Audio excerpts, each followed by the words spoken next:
Welcome back, everybody. How about a little Wednesday night baseball here at SunTrust Park in Atlanta? Yeah, this is the middle game of a 3-game series against the Washington Nationals. Now, Luis Guajara pitched fantastic last night. One of the rookies here with the Braves came up a little short against a pretty good pitcher named Max Scherzer, but that's okay. We got another rookie, Lucas Sims, throwing tonight, making his 8th professional start in the big leagues, but first against the Nationals. He will go against a very tough Gio Gonzalez. So I know the series, the Braves have not had the season we've all hoped for, but there's a lot of bright spots in this lineup. Ozzie Albies leading off, Camargo's batting second, and the return of Adonis Garcia. You don't want to miss it. Braves Nats coming up next.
Ball on Fox Sports Southeast is presented by Chevrolet.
Wednesday night Braves baseball on Fox Sports Southeast is presented by Chevrolet.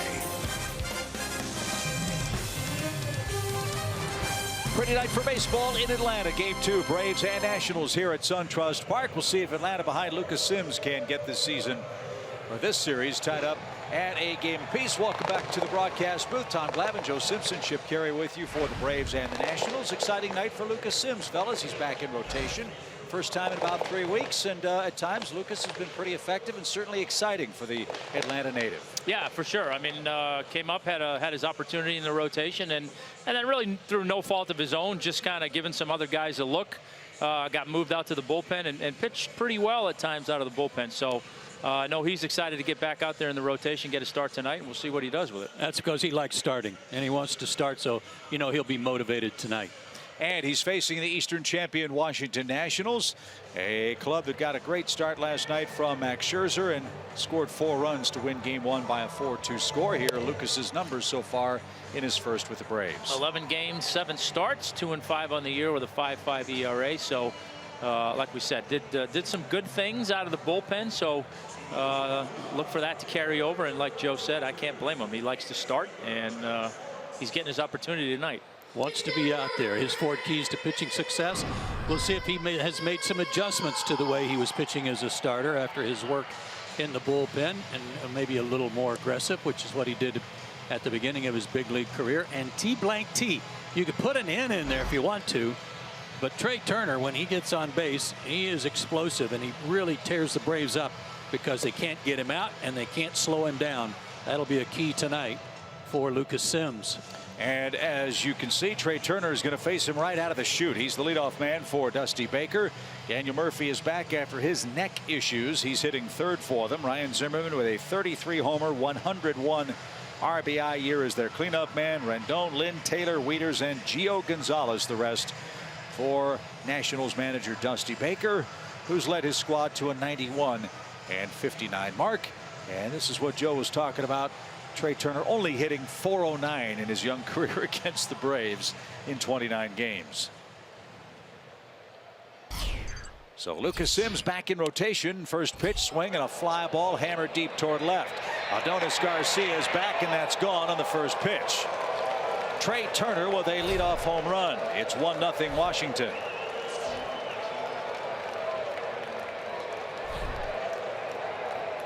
That's what you call an ambush right there. Yes, sir.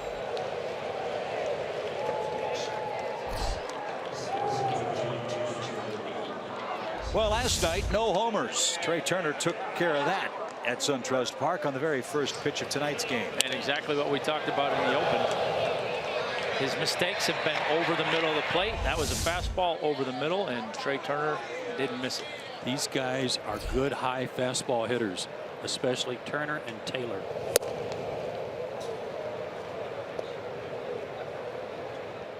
So in the blink of an eye, it's 1-0 Washington. Jason Worth the batter. He's in right field again, and he takes a strike, says our pal Adam Kalhamari, the home plate umpire, who raised his right tentacle and rung up Worth with the first strike from Sims.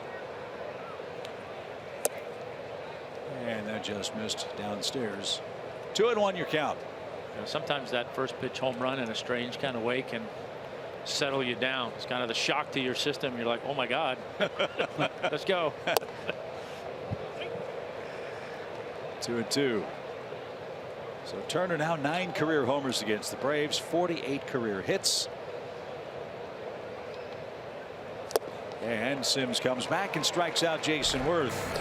He's batting .234 for the year. Second time Worth has struck out in the series. 1 out. Changeup down in the zone there, out of the zone. Got a chase.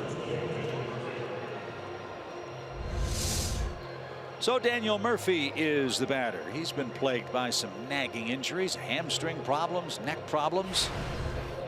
But for Murphy, no problems against the Braves pitching staff. 17 hits and a .327 average against the Braves. And he takes a strike.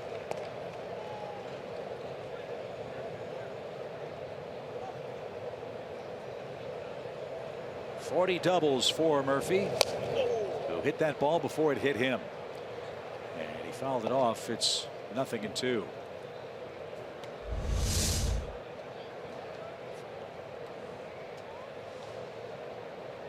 Maybe it did hit him after it hit his bat. Yeah.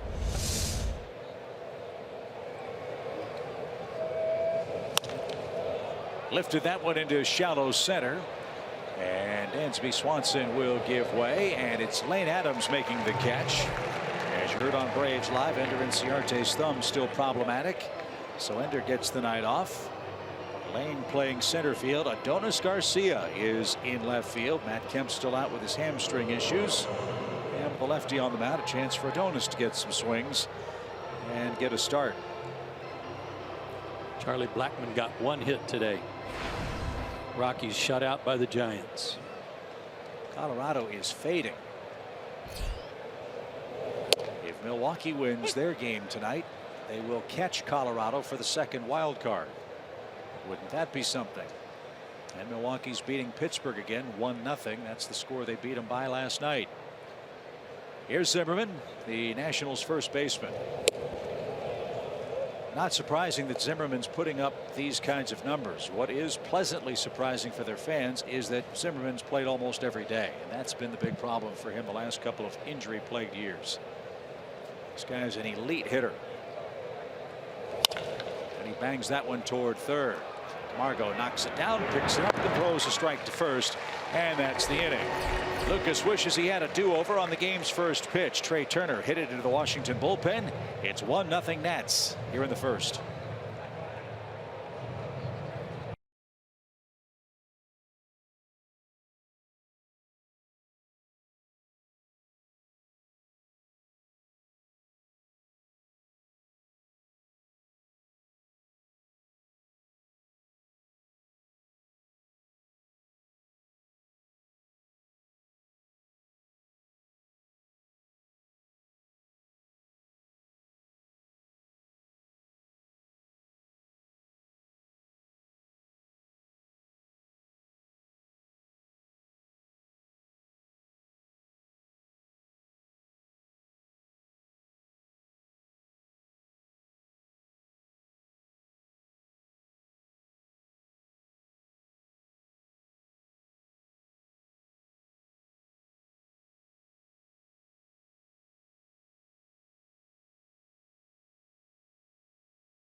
After a half inning, let's see if the Braves can come back and do tonight what they did to Gio Gonzalez back on September 12th. They wore him out up at Nationals Park. Yeah, he struggled against the Braves in his career. 4-11 record, 5.27 ERA, and last start was no exception. 5 innings, 7 hits, 5 runs. Weird on the back end though. Only a walk and 8 strikeouts. So might have been one of those nights where he had really good stuff and bad location. Celebrated his birthday yesterday, so maybe he's looking for a belated birthday gift tonight. Well, the key word is belated. He hasn't pitched in 8 days for Washington. Let's see how sharp he is here in game 2 of the series. He misses outside to Ozzie leading off in place of Ender Inciarte. And lifted to the right side and headed toward Jason Worth. Staggers but makes the play, and right there's the first out. Johan Camargo batting second tonight, Freeman third, Nick Markakis fourth on the Toyota starting lineup. Suzuki, Adonis Garcia in left, Lane Adams in center, Swanson and Sims 8th and 9th.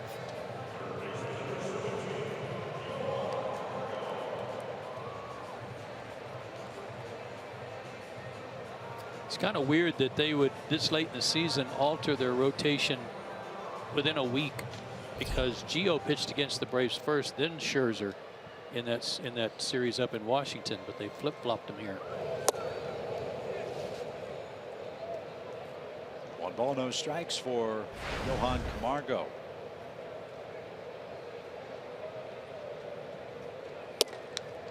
Johan's had a nice month of September.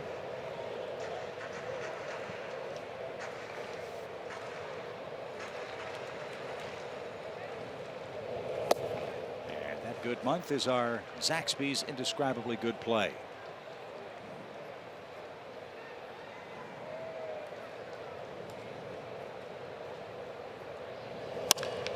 Another chance for Worth in right. He's got a sprint to the track, but he'll get there in time to put away Camargo's drive for out number 2. Ball was well hit. Yeah, keep in mind the time that Johan missed too with that bruised knee. So 2 up, 2 down for Freddie Freeman, who's riding a 4-game hitting streak. Freddie at 27 homers. The extra rest for Gio, not a problem, at least based on previous games. 6 or more days of rest this year. He's made 4 starts. He's 2-0 with an 0.95 ERA. 3 runs in 28 innings.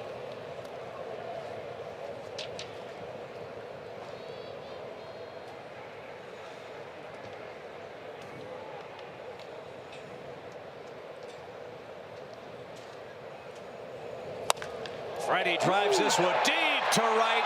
No doubt about that one. Into the second deck of the chop house.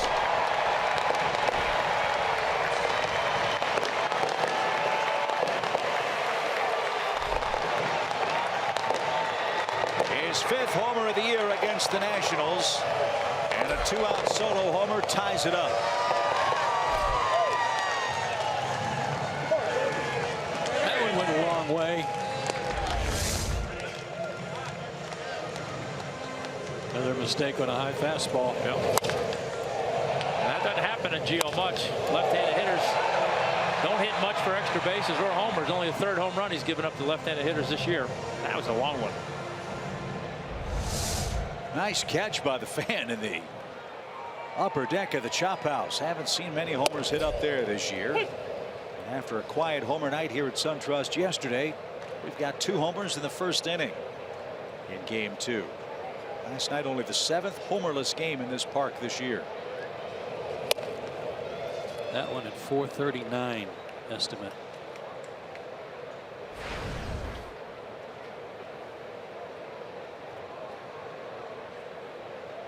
One game, 1-1 count. And Markakis fouls it away left side.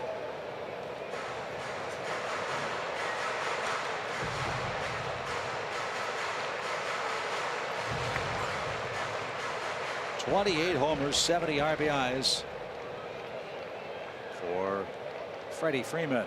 And outside, 2-2.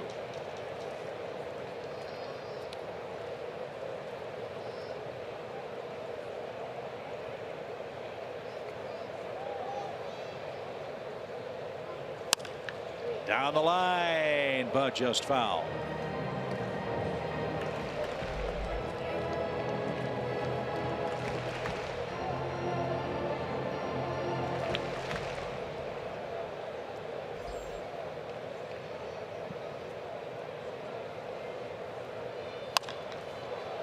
Shallow left, and Lind is there, and Adam makes the catch.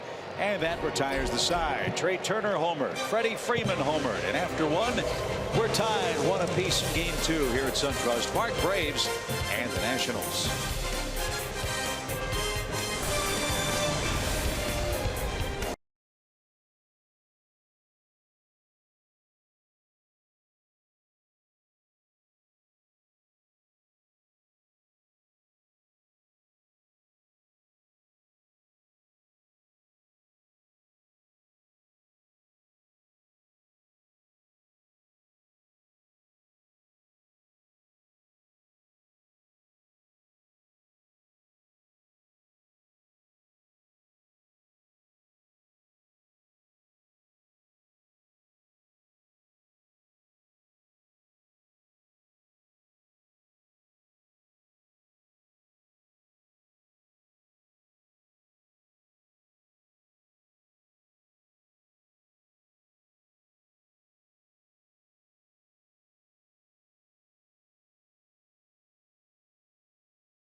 One Nationals Braves, and there is the young man, or excuse me, the older man that caught the home run ball from Freddie Freeman. Age it's relative. So anyways, yeah, but launch angle is the buzzword and all this from StatCast. People talking about the increase in home runs.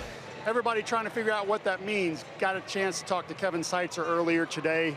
He was talking about hitting behind the baseball to create launch angle versus young kids thinking that they had to uppercut the ball to try to hit home runs. So when you see a Chris Bryant, he wanted everybody to keep in mind that that was an anomaly. There's a lot more focus in hitting home runs in baseball, guys. And I got to tell you this, not just chicks. Everybody digs the long ball. So We'll see how many more hit this year, but it has been an exciting year to see a lot of balls leave the park. Guys, back to you. But it's not the ball, right, Paul? I think it's a little bit of everything, Joe.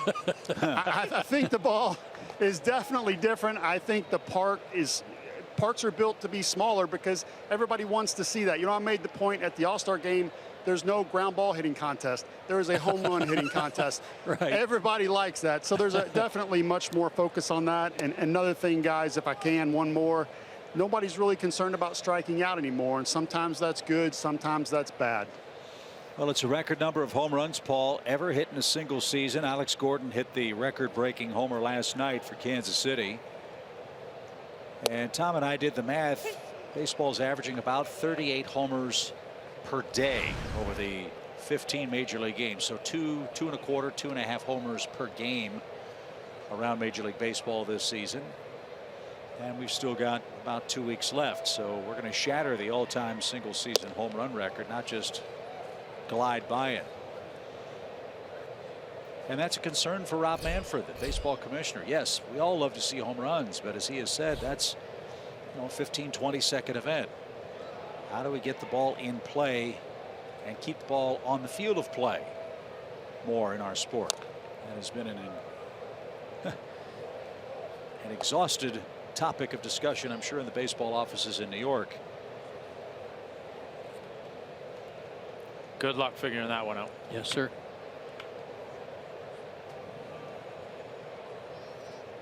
Two balls, two strikes for Anthony Rendon, who takes inside.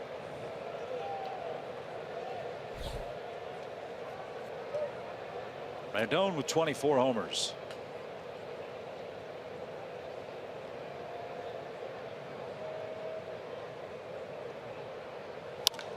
And he lifts that one towards center. Lane Adams is charging, and he'll make the play. There's the first out. I want to tell you something about Rendon real quick before he gets to the dugout. 77 walks, 78 strikeouts. The guy's got 24 homers. You just talked about that, Chip, and only 78 strikeouts. He has an on-base percentage over 400. It can be done without striking out, too. You guys played, I didn't. Jeff Passan had a great article today talking about the prevalence of home runs in the game. In his article that he wrote, and I encourage you to look it up online, entering today's action, 24 teams are scoring at least 40% of their runs strictly by home runs. 10 years ago, that number of teams was 3. In 2000, it was 6. 25 years ago, there wasn't a single major league team that had 40% of its offense via the home run. And I think the postulate of his argument or his article was, are we seeing too much of a good thing in the game? What's that mean? Too many homers? Are we seeing too many home runs and not enough of the other things that made the game so exciting and intriguing? Hit and runs, stolen bases, putting the ball in play. Not as many strikeouts. Well, I would say that the emphasis on home runs certainly has put a dent in those other factors because managers want the instant offense. Don't want to have to manufacture because they don't have that many players anymore who can.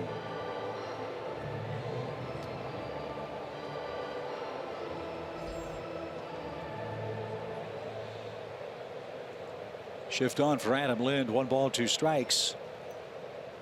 And it seems to me that if that's the case, that's really a shame, because look how exciting a player, for example, Trey Turner is, and Ozzie Albies, guys that can hit the ball out of the ballpark but can beat you in so many other ways beyond just hitting the ball over the fence. Strike over the inside corner. Lynn took it, and that's Sims' second strikeout of the game. 2 outs.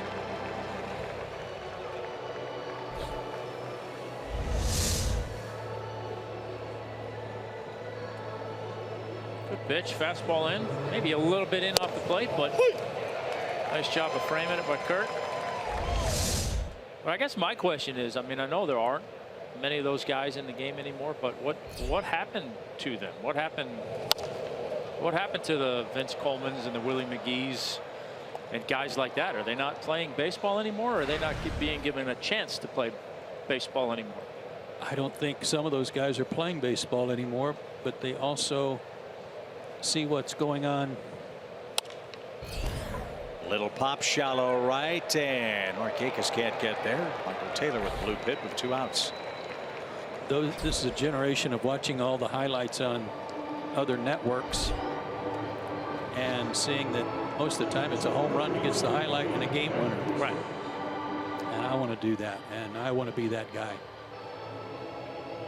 And that was the beauty of the game. There was a place for every kind of player back in the day. Pete Rose once said that he wanted to be the first $100,000 singles hitter, back when that was a big milestone to be making that kind of money, because the only people making that kind of money were home run hitters. Nothing's really changed that way. Ball 1 to Matt Wieters, the Nationals catcher, who doubled and scored the first run last night in the 3rd inning.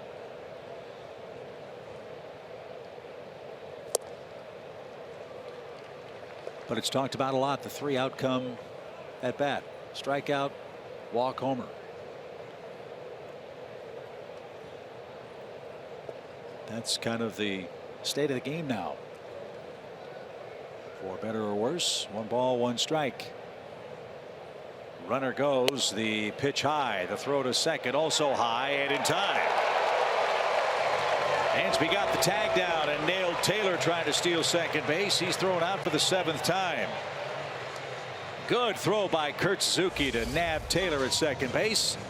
He came out of the chute, threw a fastball, and looks like Dansby got the knee down in front of the bag. He learned that trick from Brandon Phillips.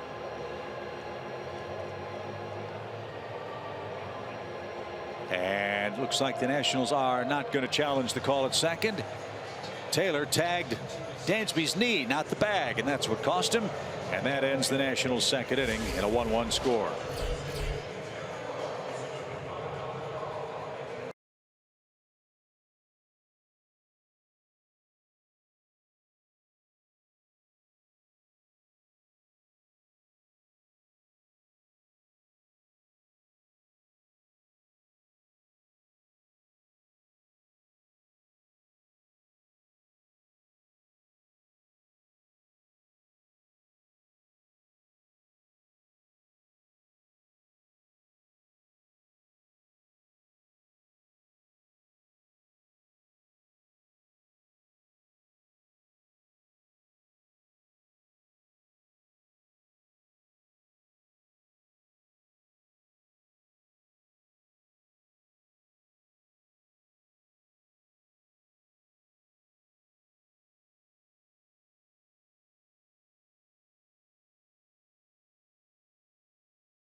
Freddie Freeman, the scoring so far tonight. Kurt Suzuki, Adonis Garcia, and Lane Adams are coming up for Atlanta.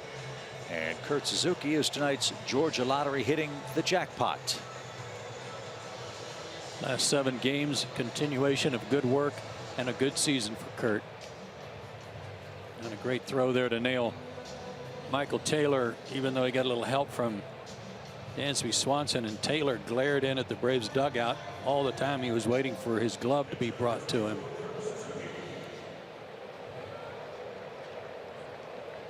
I think Dansby can assume he'll go in feet first next time. Well, that would change that. Yeah.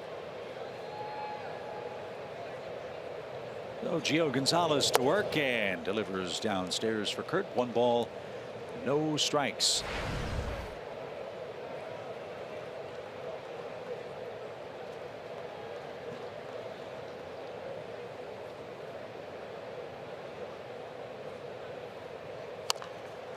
Kurt's 5 for 10 against Gio, and with a homer for good reason. Gio really doesn't have anything to get Kurt out. He can't throw the ball by him. Kurt's too good a fastball hitter, and Gio's fastball is 88 to 90. He's going to have to really keep him honest way inside and then hope to backdoor some pitches.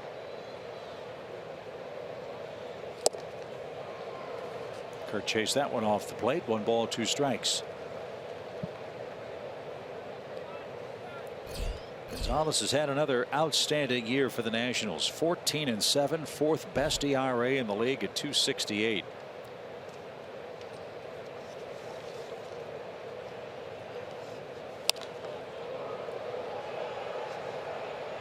Pretty easy to figure out why Washington's won the National League East. Max Scherzer 2nd in ERA. Strasburg a point behind 3rd. Gonzalez 4th behind Clayton Kershaw, who leads the National League with a 2.26 ERA. I think it's safe to say they've done for the Nats what the Mets hoped their guys would have done for them. Suzuki fooled on that pitch and took strike 3. First of the day for Gonzalez. 1 out. Did exactly what you said. Kept him honest in, got him with a changeup away, and then locked him back up with a fastball in. Good sequence. After a high fastball that Kurt fought off, was not looking for Gio to double up on him, but he did. He did, excuse me, and caught him looking. So a start for Adonis Garcia tonight. Garcia's 1 for 8 since coming off the DL after he had ring finger surgery and missed 78 games. Those 8 at bats have all been pinch hit appearances. And this one's tapped back to Gio. Easy play. And the flip to first is the 2nd out.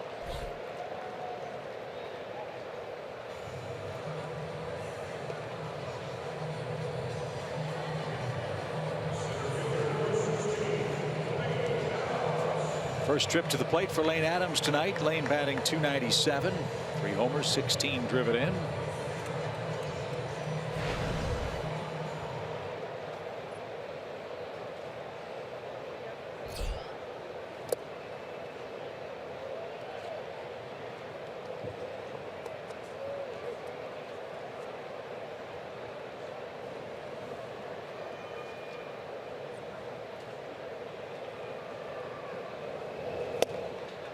That's way upstairs. Ball 2.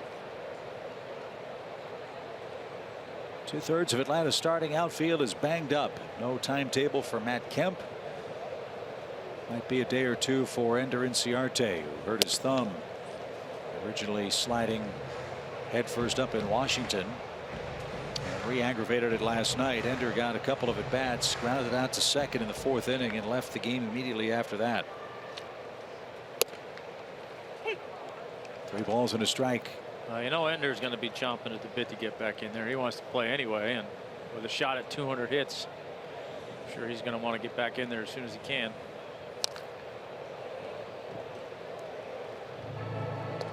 We can all understand that, especially this close to the end of the season, where he knows he can get well in the off season.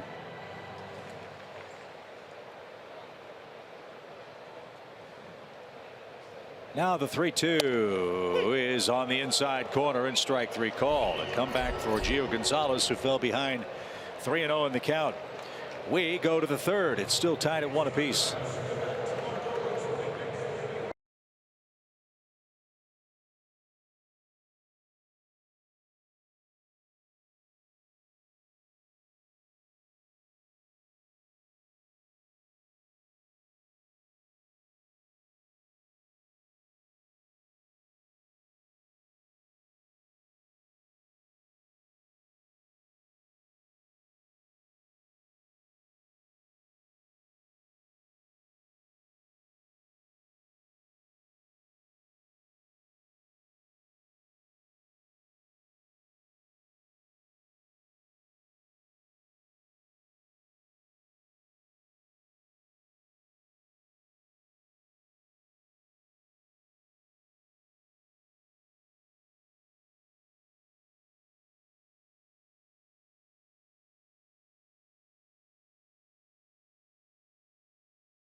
Saturdays on South presented by Ford. Don't miss our ACC football doubleheader as 19th ranked Louisville clashes with Kent State. Then it's number 14 Miami battling Toledo. The action kicks off Saturday at noon Eastern on Fox Sports Southeast and streaming live on Fox Sports Go. 1-1 is your score after 2 innings of play. Matt Wieters was the man in the box when Taylor was thrown out trying to steal second base, so he gets a new set of strikes here.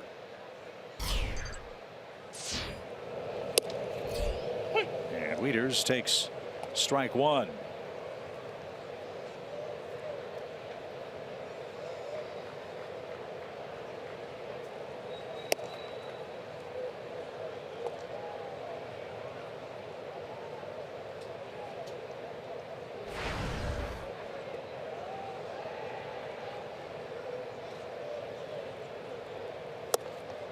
This Washington club scores enough runs. They don't have to worry too much about what Wieters gives them at the plate, but they love what he gives them behind the plate.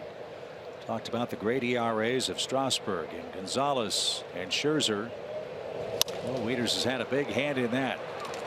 As a Gold Glove winner in the past with Baltimore. And he rolls out to start inning number 3, 1 man down.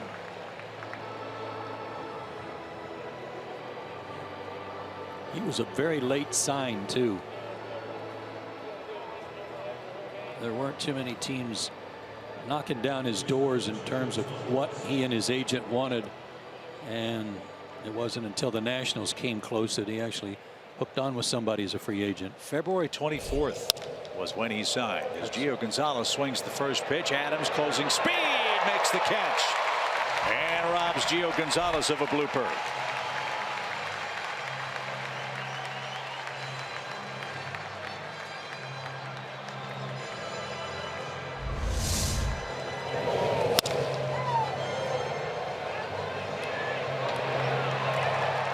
He can certainly crank up some closing speed. We know that. Yeah, he covered a lot of ground on that. I'm sure he was going to get there. What was that date on February 24th of February. Wow, that's even later than I thought. So pitchers and catchers would have already reported by then, right? Yeah. He was smart. He skipped all the live BP. Showed up when games were ready. Yeah. Those NFL guys are smart that way too. Yeah, they are. Absolutely. They miss all the two-a-days and all the conditioning. Yeah. No, that's all over now. I'm not so mad anymore. I'll come practice. Well, they I'm wipe not away. as mad as I thought I was. Then they wipe away all the fines, right? Yeah. There's no disincentive for them. As that's downstairs for Trey Turner. 1 ball, 2 strikes. Turner homered on the first pitch of the game into the Washington bullpen. Now the 1-2 pitch. He went around and Sims got him to chase up and out of the zone for his 3rd strikeout. So Sims with a little revenge in the 3rd inning. 3 up, 3 down frame. Lucas is coming up for the first time next. We're still tied 1 apiece.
of the third, Nationals won, Braves won. We're locked here. Now, Matt Waiters acquired, comes over to the Nationals. He's hitting 226. Now, when everybody wants to see home runs, he doesn't have that many, only 9. But you know what? It's okay. Gio Gonzalez, with 14 wins and a 2.64 ERA, was quick to credit him with his turnaround. Gio says he doesn't want to get in the game and concentrate on what pitches to call. He wants the catcher to do that. He wants to worry about his mechanics, keeping it simple and hitting his spot. Very, very nice to see him go out there and be valued and give credit to his catcher. Guys, it's not always about long ball and the home runs. It's also about defense and good pitch selection. Back to you. Good point, Paul, as Dansby Swanson leads off the Braves' third inning. Swanson, Sims, and Albies coming up. Yeah, I would say he's been worth his weight in gold as far as having 3 guys in the top 4 in ERA in your rotation. That's pretty good.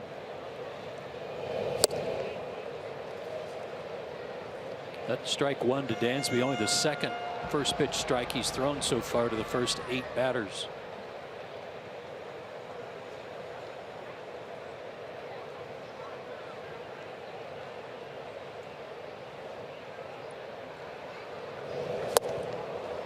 Dansby didn't get that one and is down swinging. That's 3 strikeouts for Gonzalez. 3 of the last 4 outs have come via the punch out. Now Lucas Sims bats with 1 out. Well, he strikes out a lot of guys. He's not overpowering, but that's what, 3 tonight, 174 strikeouts and 186 innings. Not too shabby. Not bad. Yeah, that game up in Washington where the Braves beat him, his first 6 outs were via strikeouts. He had 6 strikeouts after 2 innings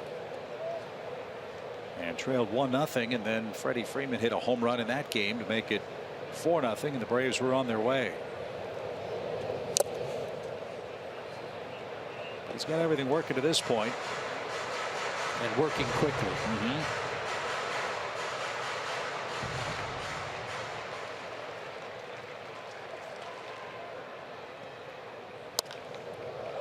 That's driven foul and out of play. Sims 0 for 11, 6 strikeouts as a big league hitter.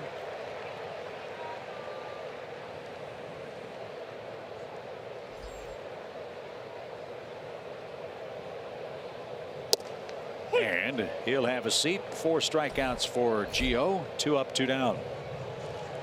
And we go back to the top of the order. Tom, we talked about our big ACC football doubleheader this coming Saturday. I know you and Chris have a big Saturday coming up. You're right, we do. Yeah, my wife's tribute to Quiet Heroes luncheon, which honors moms of kids who have been diagnosed with cancer. Saturday, her 13th year, and she's done a great job. You know, giving those moms some support, and certainly raised a lot of money over the years for childhood cancer research. And so, yeah, we're looking forward to Saturday's event. It's awesome. You've got a raffle and an auction, right? We do, yes. If you go to quietheroes.org, there are still tickets available. There are raffle tickets for some prizes, and we have an online auction that's been going on for a week now. So a lot of good stuff. Joe was upset. He didn't want to tell you this while we were on the air, but I thought I'd go ahead and do it. Joe's upset that you didn't ask to have his tie be a part of that raffle. That's well, all I had to go on was last night's tie. He stepped it up tonight. The purple tie tonight is game on. I mean, I might have him to sign that and put it in the auction. Might have to do that. I know September is Childhood Cancer Month, and I think all of us appreciate so much the job that you and Chris do with your philanthropy and your support of that most worthwhile cause. As that one's caught on and missed by Ozzie Albies, again up and out of the zone, and Gio Gonzalez just struck out the side. He's got 5 strikeouts through 3 innings, and we go to the 4th, still tied 1 apiece.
Live Braves baseball. Stay connected with a fully customizable experience. Get Braves home screen icons and app features, as well as game day, live game video highlights, radio broadcasts, StatCast news, and more. Download MLB.com at bat today. Good ball game. Crazy first inning tonight.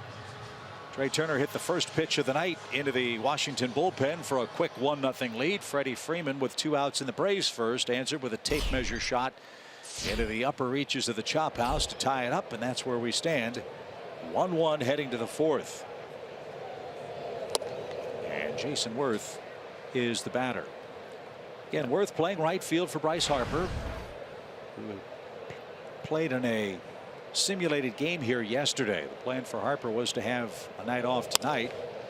One would assume that he'd be back taking swings tomorrow for the Nationals. They brought up some kids from the instructional leagues to pitch live action to him, but still no timetable announced for Washington or for Bryce Harper's return.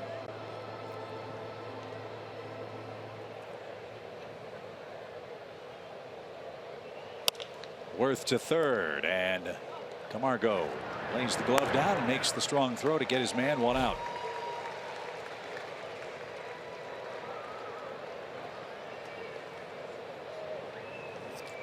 As it stands right now, this team, the Nationals, would play the Cubs in the National League Division Series. Who do you like? Man, that's a tough one. I mean, it's the the way the season has gone. I would have to say I'd like the Nationals right now. Freeman at first, Sims to the bag quickly, 2 out. There's obviously something to be said for being defending champs and the potential of that team, and certainly their rotation, but I guess the variable for me is their rotation has been so up and down all year long. I just don't know. I don't know what the Cubs. I don't know what you're going to get going in. Yeah. I don't have an answer yet either, because I want to know if Harper's going to play, and I want to know if Jake Arrieta is back, and is Jake Arrieta for the Cubs. If he's back for Chicago, I think that helps them tremendously. To follow Tom's point, if Bryce Harper comes back with this revamped Washington bullpen, it'd be awfully tough to not say the Nationals have a great shot at unseating the Cubs. How about you, Joe? I'm the same way. A lot of it hinges on that guy right there, and there's no real question in my mind that he's not going to play again. I think he will be out there. Even if it's 75 or 80%, he's not going to miss the postseason. He's going to play. And you're right, Chip, their bullpen has been outstanding since the break. Great improvement. Tied for, is the second best bullpen ERA wise since the All-Star break is Washington's. And if you had said that was going to be the case in June or early July, I think everybody would have said no way. But Madsen, Kinsler, and Doolittle have been exactly the right guys at the right time and pitching in the right spots in the game for Dusty Baker. Well, make no mistake, there's still a little magic going on over there at Wrigley. And to quote a good friend of ours, to be the best, you got to beat the best. And it's not always easy. Woo. 1 ball, 2 strikes. And off the plate for Zimmerman, 2 balls, 2 strikes. Cubs are in Tampa Bay tonight, losing 4-0 to the Tampa Bay Rays.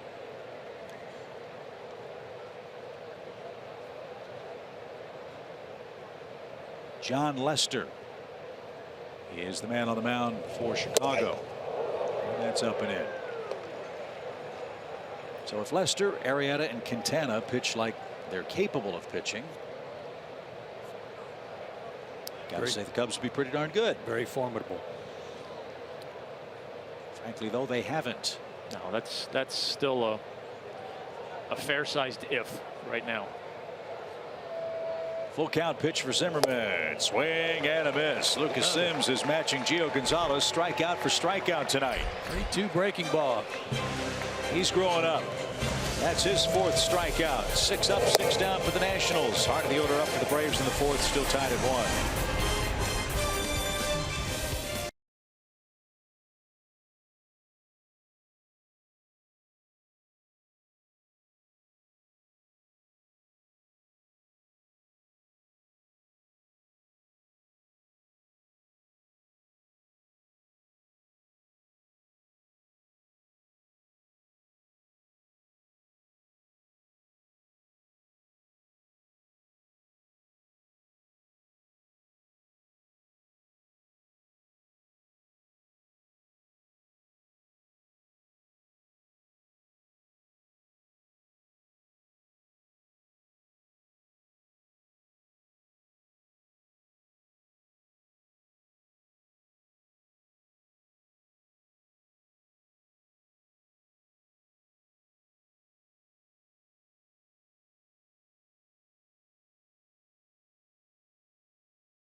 Braves baseball is brought to you by your local Toyota dealer.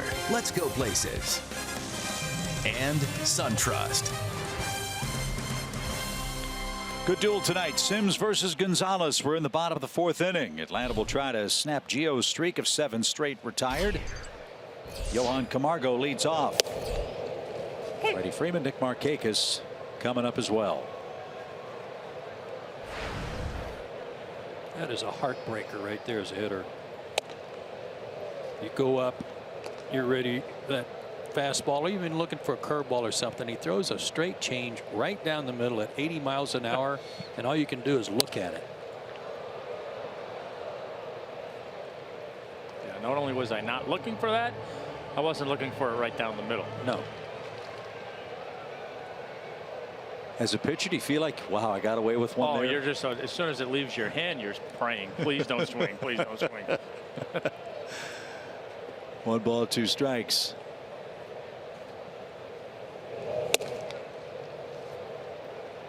Gio's moving the ball around a lot better in this start than he was up in Washington, I think. He was in the stretch a lot. Maybe that had something to do with it.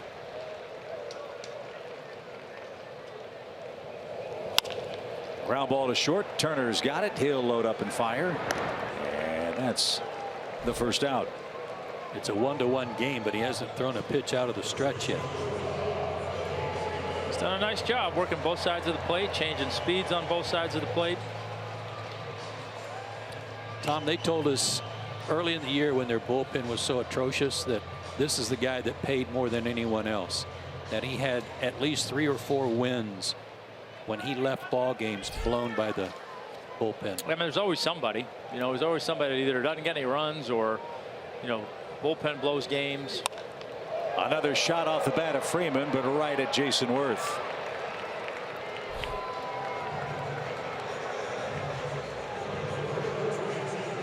So if the bullpen had been fixed, you might be talking about Gio Gonzalez in the Cy Young conversation.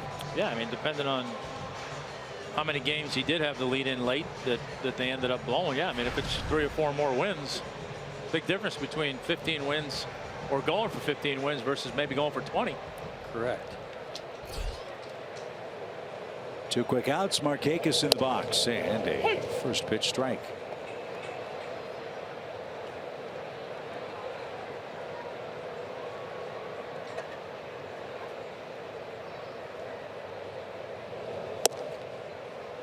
And right now he's got everything clicking. Yeah, did you see Nick freeze? Kind of taking his stride and then froze on that breaking ball when it looked like it was going to be behind him.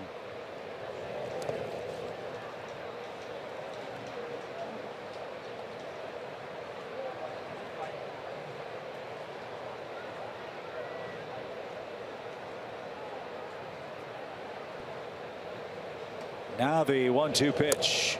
Just missed down and away. And it's even at 2-2. Just turned 32, 6 feet, 207 pounds, out of Hialeah, Florida.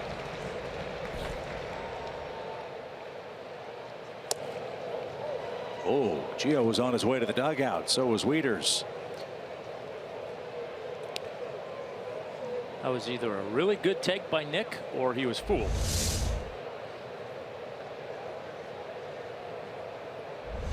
Really good take. To the left side. Rendon from his shoe tops makes the play. And an extra pitch causes Gio no issues. He set down 10 straight. And we're off to the 5th.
Our Xfinity Cam tonight at SunTrust Park. Sims and Gonzalez both pitching well. Lucas has set down 6 straight, including Ryan Zimmerman, who struck out on a 3-2 breaking ball to end the 4th inning. So Rendon, Lind, and Taylor coming up for the Nationals. We'll face the Braves here tomorrow night again, then head to New York and Philadelphia before they end up regular season play at home with 4 against the Pittsburgh Pirates. That's still a pretty cool shot, isn't it? Coming in on that remote control camera atop the building out there.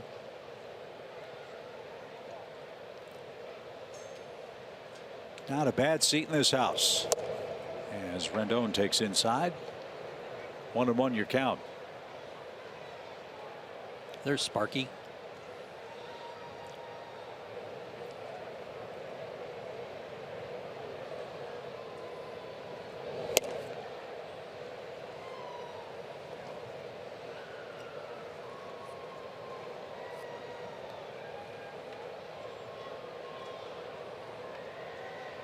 Lucas has been very efficient, very effective.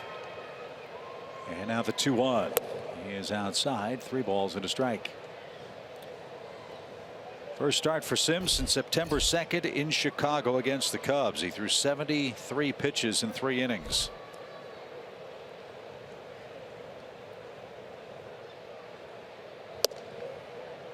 That was not a good day for him. No. 6 hits, 2 homers, 4 walks. A few too many mistakes in the middle of the plate. He came back to get Rendon with a strikeout. That's 5 tonight. And he set down 7 straight. Changeup down out of the zone. He's not been afraid of throwing his off-speed pitches late in the count, particularly 3-2. Good changeup right there. Got him to chase. Good pitch. When you were ahead in the count and threw your changeup, what was your, I don't want to say what was your target, because you may be trying to go away from a guy, but like I always talk about the back point of the plate where that ball is, that's where it lands. It's being such a great spot. Is that something you thought about? Yeah, it was close. For me, it was the catcher's foot. Okay. So if he was, you know, like set up on the outside corner to a right-handed hitter, that foot that was outside of the strike zone, that's where I was trying to hit. And that kept me aggressive and made me throw it.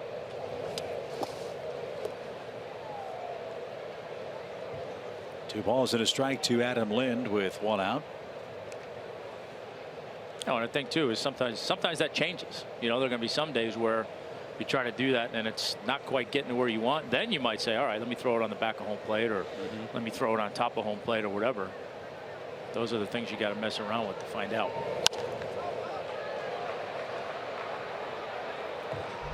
I think that's the mistake that a lot of guys make with their changeup, is that you're conditioned with your fastball to throw it to the mitt, and when you start trying to throw your changeup as a strike, you tend to hang it. It's because you got to start it higher. Yes, and in your mind you're saying, oh, in order to get this ball there, I'm throwing it slower, or I got to start it higher. You slow everything down, so not only are you giving it away, you're hanging it. Versus if you think down below the strike zone, then you have to throw it, you have to be aggressive, and that keeps your arm speed where it needs to be. Lind fouls another one away. 2 balls, 2 strikes.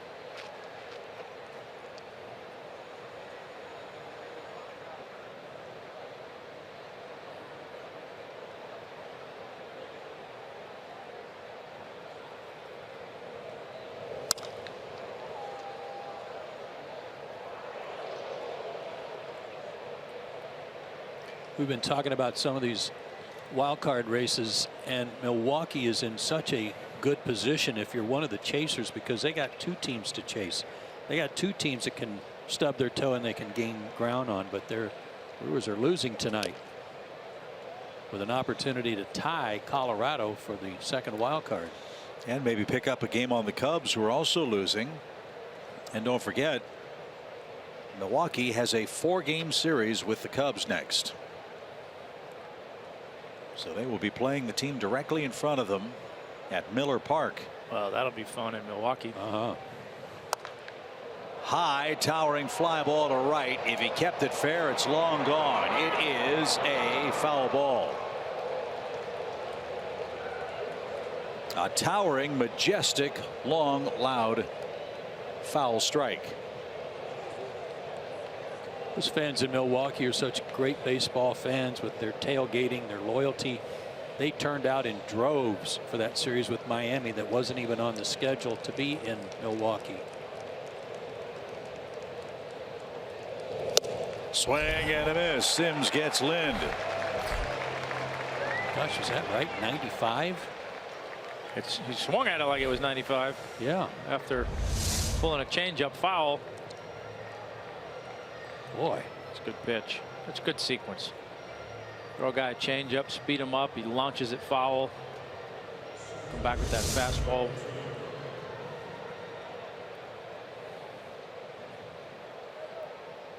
Eight up, 8 down. Now Taylor the batter. He grounds to short. Dansby with a backhand. Long throw. Freeman the stretch. Can't come up with it. And the ball ends up in the Atlanta dugout. So that's an infield hit for Taylor. He's 2 for 2. And he'll take second on the overthrow. I wonder if he'll have anything to say to Dansby.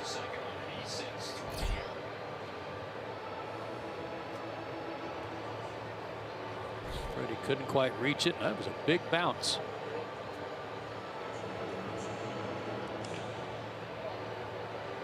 So an infield hit and a throwing error for Swanson. For Dansby, it's his 18th error of the year. And now Matt Wieters will be walked intentionally, and Gonzalez will come to the plate.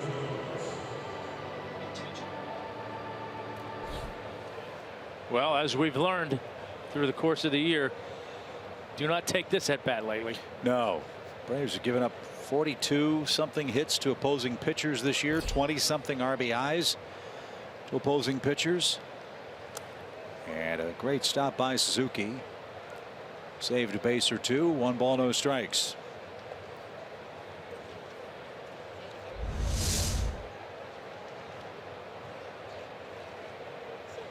That was a nice snag right there. Yeah. If he'd have just got that a foot closer to the plate, I think Gio would have swung at it. Might have.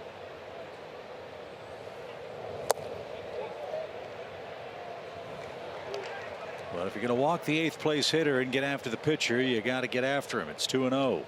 No, they called that a swing. Yeah, they called that a swing. Wow, did they? Okay, beg your pardon. 1 ball, 1 strike. That helps.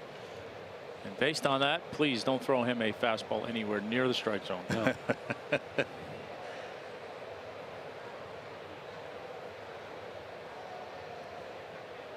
Now the pitch. It's upstairs. 2-1. Gonzalez does have 5 RBIs. He's 6 for 62 at the plate.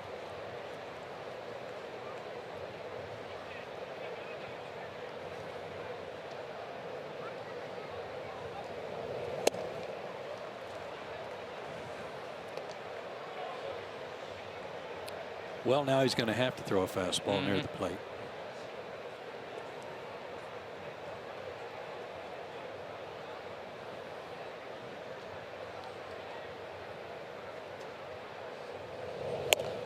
And he just walked the pitcher. Everything, well, aside from the first one in the dirt, I guess other than the first 2, everything was up out of the zone.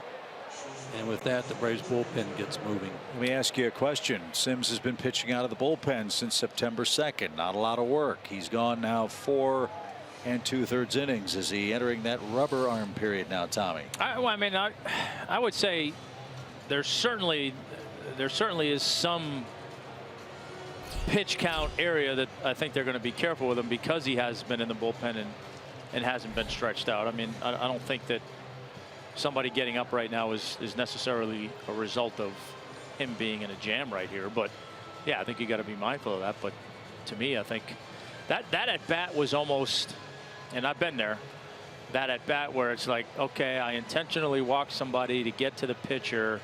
now I'm in a no-win situation. If I give up a hit, what are you doing? I'm supposed to get him out, you know. And it seemed like Lucas was making some pitches right there that were more to avoid making a mistake than it was to get the hit and get the pitcher out. I thought so too. So Trey Turner with the bases loaded, 2 outs. A tough guy for the Braves right here.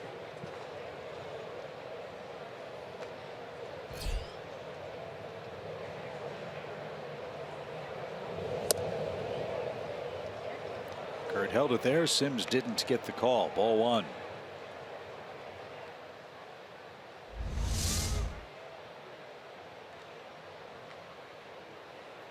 That's a good pitch. Yes, it was.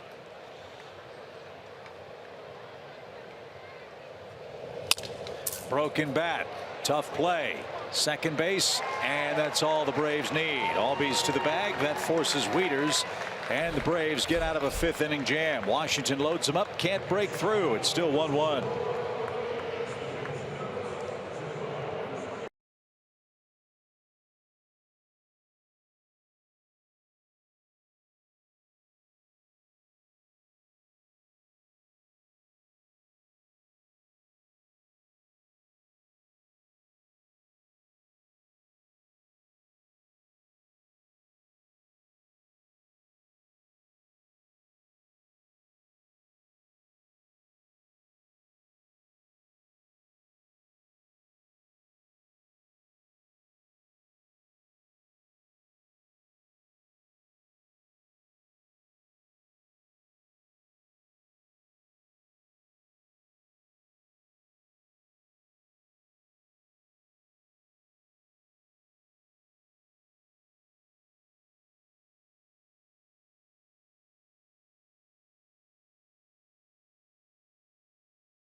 Chevy just inside the left field gate at SunTrust Park, and find out how to get a free t-shirt and learn more about Chevrolet's award-winning lineup. Be sure to check out the 2017 Chevy Colorado and the all-new 2018 Chevy Equinox on display. Plus, at weekend games, fans can get a free commemorative picture taken with the Atlanta Braves wrapped Chevy Silverado High Desert Edition, located outside of the left field gate. Georgia Drive Chevy. Find new roads.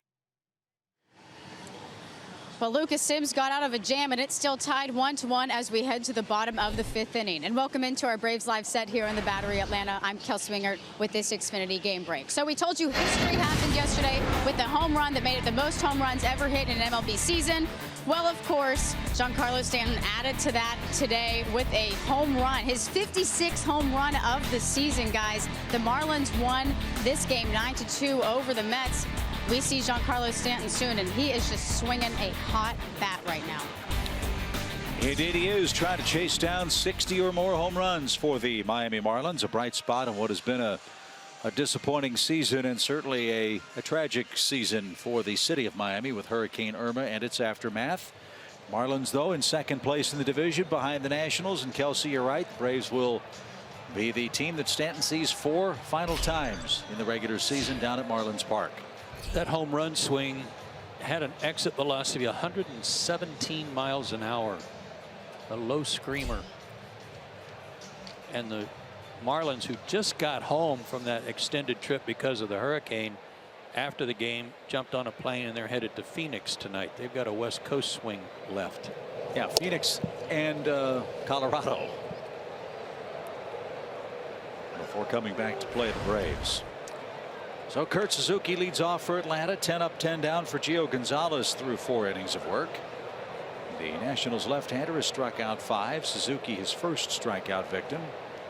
Kurt was called out on strikes to start the 2nd inning.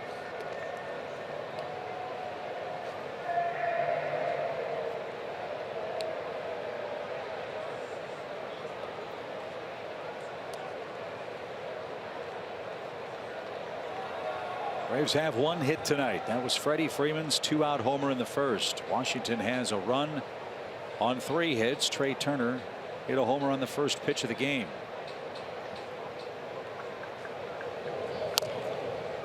And fouled away, 2 balls and a strike.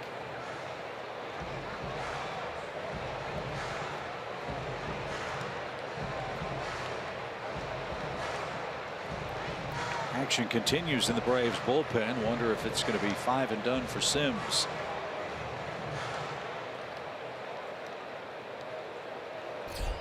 The pitcher spot due 5th in the inning for Atlanta. As that one foul past third. Yeah, I would say he is done if Minter continues to throw.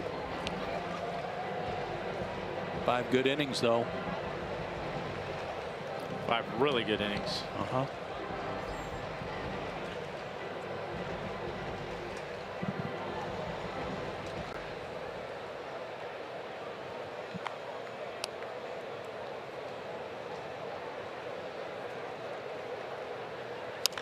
Suzuki hits it a mile high toward left. Lynn going back. Won't get it. It's a home run.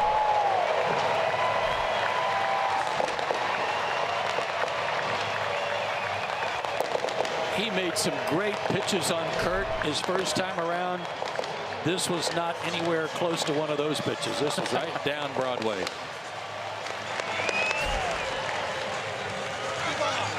What a year he's had. 16 home runs for Kurt Suzuki. And he hasn't missed one of those all year. Yeah, remember that changeup I was talking about? Yeah. Where I said, please don't swing? That was one of them, but Kurt swung. So Adonis Garcia pops up the very next pitch to first. And Zimmerman waits for gravity to take over and makes the play. And there's the first out of the inning. So if Sims is done, he's got a chance to win the game. Yes, he does. Got the lead after his 5 innings. Let's see if Atlanta can add on a few more here. Lane Adams, the batter. He struck out his first time.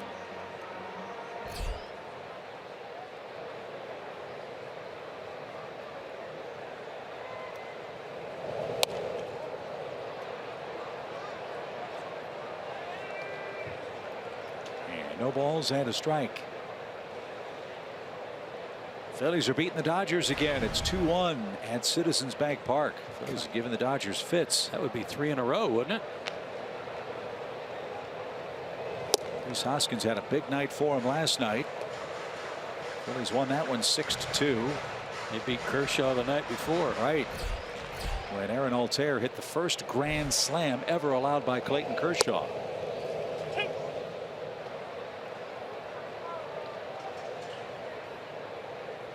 Magic number for the Dodgers to win the West is 2, but they've lost 19 of their last 24 games.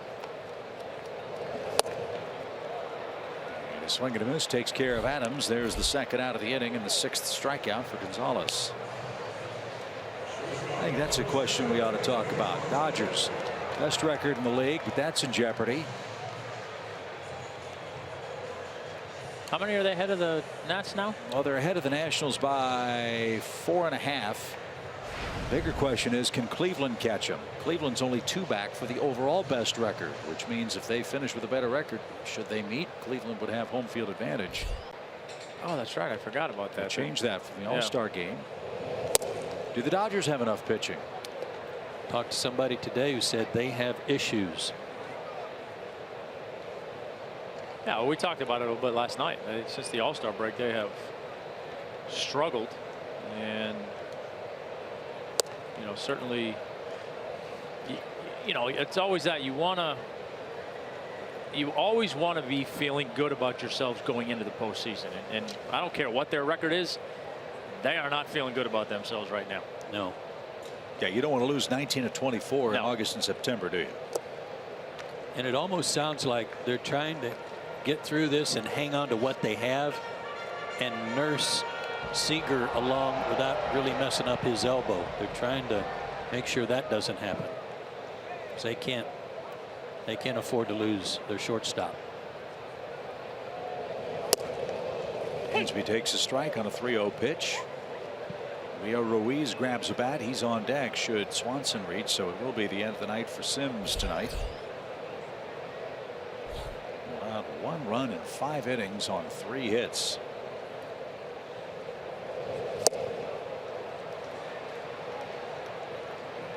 Well, look, crazy things have happened in our sport. Crazier things have happened. Just because you have the best record in your league doesn't mean you're a shoo-in to get to the World Series, right? Nope. Get to the postseason, it's a real crapshoot.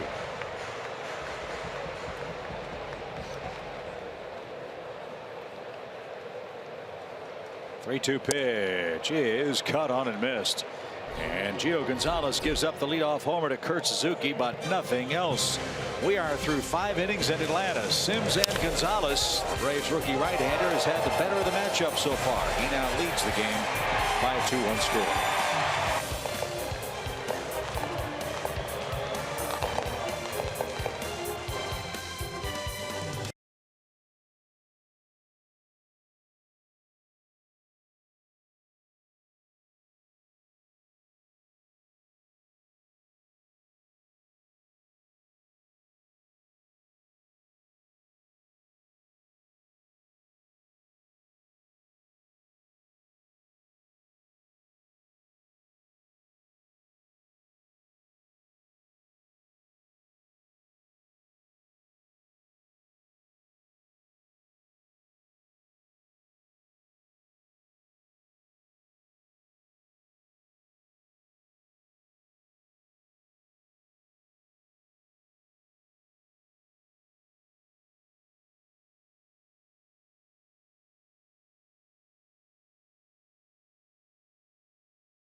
Suzuki go-ahead homer in the bottom of the 5th inning. Lucas Sims out after 74 pitches of 1 run, 3-hit ball over 5 innings of work.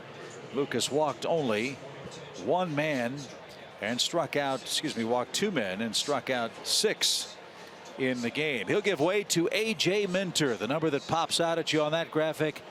No walks in his first 10 big league games. Pretty awesome, isn't it? Worked 3 days ago against the Mets, an inning in the 3rd, zeros across with 3 strikeouts. And ball 1 to Jason Worth, who's 0 for 2.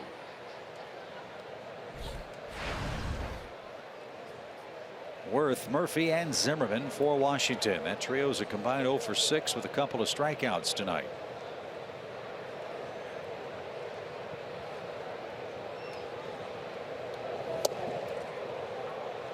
That made Worth move his feet. Ball 2. And he's got bad feet. Yeah, he doesn't want to be doing that.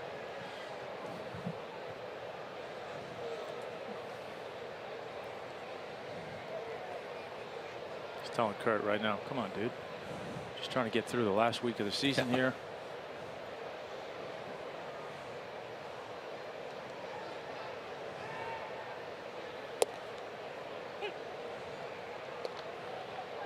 Two balls and a strike.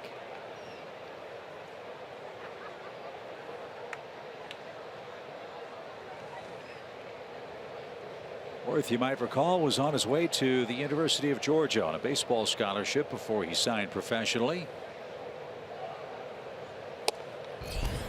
As that one caught a corner, 2 balls, 2 strikes. I think it's safe to say things worked out just fine for Jason. Has had a terrific big league career. Pretty good baseball lineage for him too. Grandson of Dick Schofield, played for years in the big leagues. That was called Ducky. And his uncle, Dick Schofield Jr., played a long time in the big leagues, shortstop.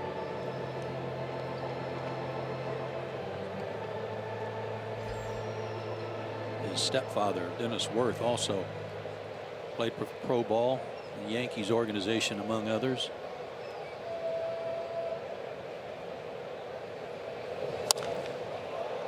Worth was a first-round pick in 1997 by Baltimore.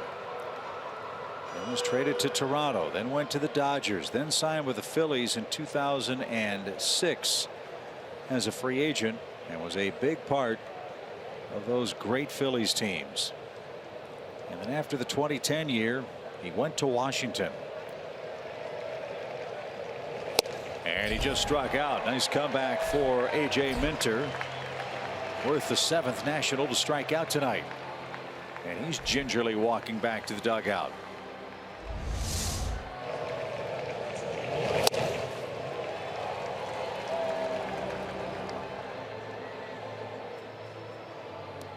Boy, good fastball, perfectly located on that spot on the outside corner.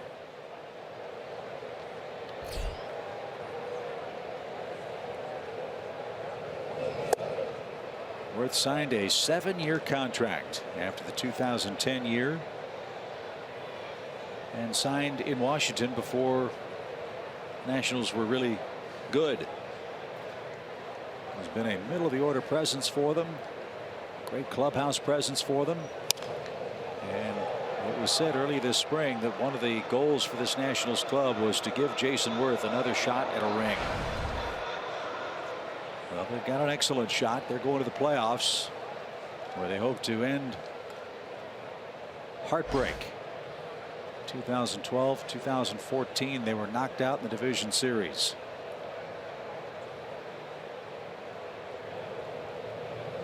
Pitch is down and away from Murphy. 2 balls and a strike.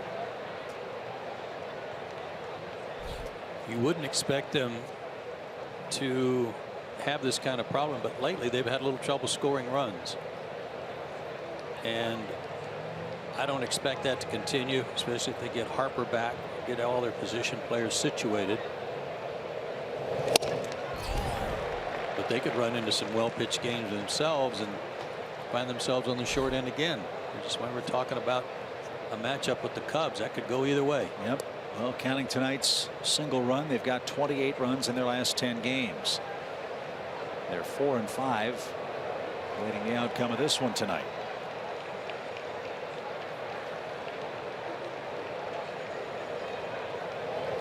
Swing and a miss, takes care of Murphy. Minter takes care of the first 2 hitters via strikeout.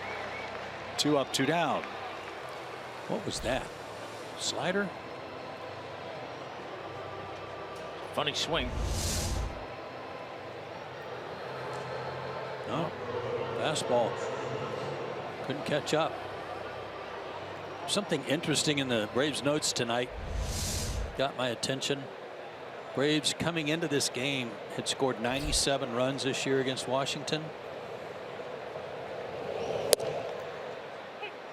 That's the most since the team moved to Washington that the Braves have scored against them, and tied for the 3rd most against any Expos or Nationals team. So quite a turnaround from the previous 2 years when Atlanta couldn't beat them. And considering they've got 3 of the top 4 ERA starters. Yeah. Well, the Braves have played them tough. And a guy pitching for them tomorrow who may have pitched the best against Atlanta this year, and Tanner Roark. That guy is Glavine, Smoltz, and Maddox wrapped up in one. Braves can't do anything with Tanner Roark. Maybe tomorrow night's the night. That one's down low to Zimmerman. 1 ball, 2 strikes. Braves are 8-9 against Washington. A dramatic turnaround from the way things have been in years past. We showed you up in D.C. how the Braves coming into this year were 1-19 in their previous 20 games played up at Nationals Park.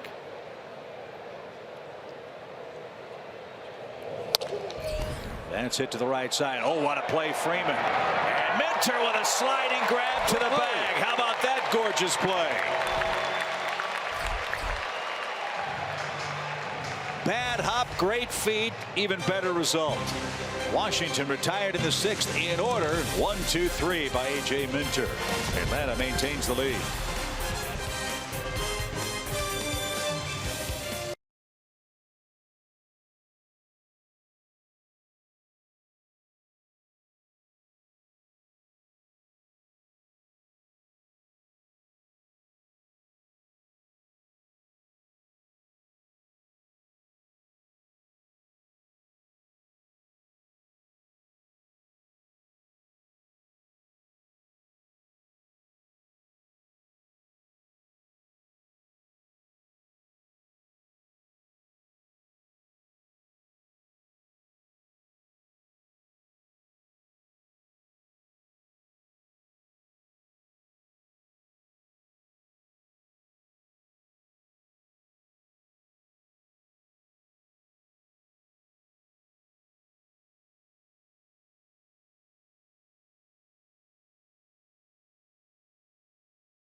Home sixth coming up. Rio Ruiz will hit for A.J. Minter. How many times do you see it, guys? A pitcher makes an outstanding play to get the third out of the inning and is immediately pinch hit for. I mean, it's not right. A play like that, you should get a chance to hit. That was a gorgeous play as Atlanta leads by a run. Freddie threw a seed over there too. Yeah. Minter continues his dazzling work in relief. 2 strikeouts in his inning of relief.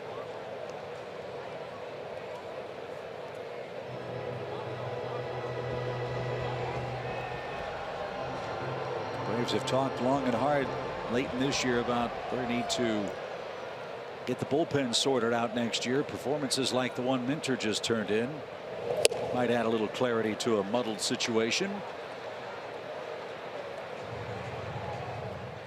As Rio now digs in 2 balls 2 strikes.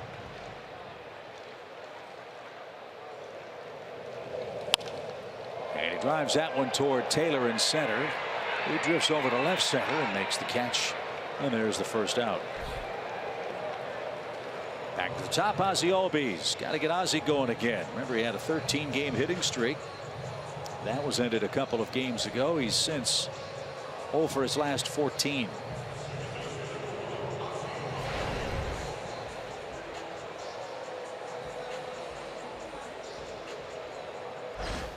As good as Gio Gonzalez has been, the Braves have been real tough on him. He hasn't beaten Atlanta since September of 2015.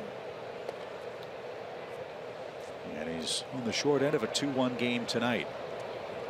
6.5 ERA against the Braves this year. 0-2.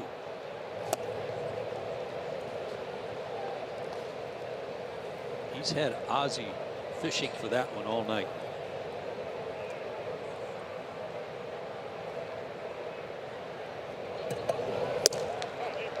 That's outside, ball 2.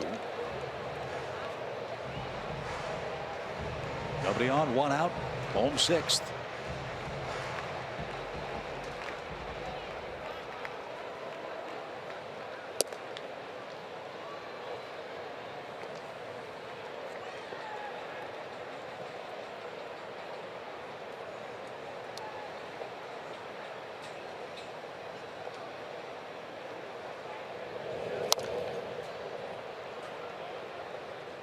So back to a full count. Tommy, how long did it feel for you to face a guy like an Albies until you felt like you had a book on him, an idea of your best way to get him out? A few go rounds. I mean, you know, you really got to find out if they can hit off-speed pitches. Won't find out with one like that. That one's in the dirt, and Albies will take a walk to first with 1 out. That helps. I think the general assumption when guys get to the big leagues is they can handle a fastball. That's probably why they got here, you know. So to me, it was always, all right, I'm going to find out if you can, you know, obviously you're still going to find out a little bit if they can hit a fastball, and certainly located fastballs or fastballs with movement, whatever. But for the most part, you're going to find out, okay, can you hit the changeup? Can you hit the curveball?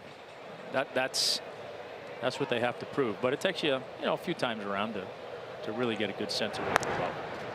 I would assume film is helpful, but obviously nothing like facing him from 60 feet 6 inches. Well, back in the Stone Ages when I played and we didn't have video, you couldn't rely on it. You know, you'd get an advanced scouting report, but that you really had a hard time trusting.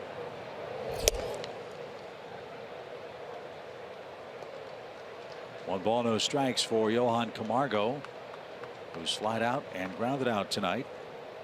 I think the same was true when I played. The difference is the first pitch was usually under your chin. Just to welcome you. Okay, now let's see how you handle that. Yeah. Yeah.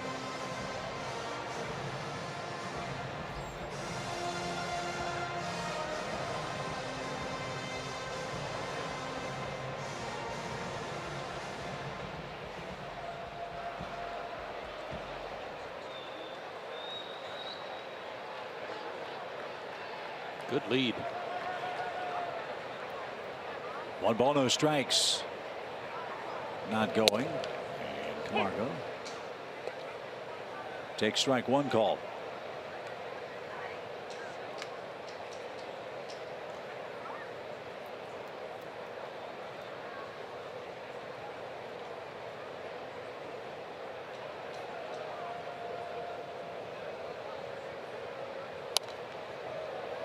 And back to the screen, 1-2.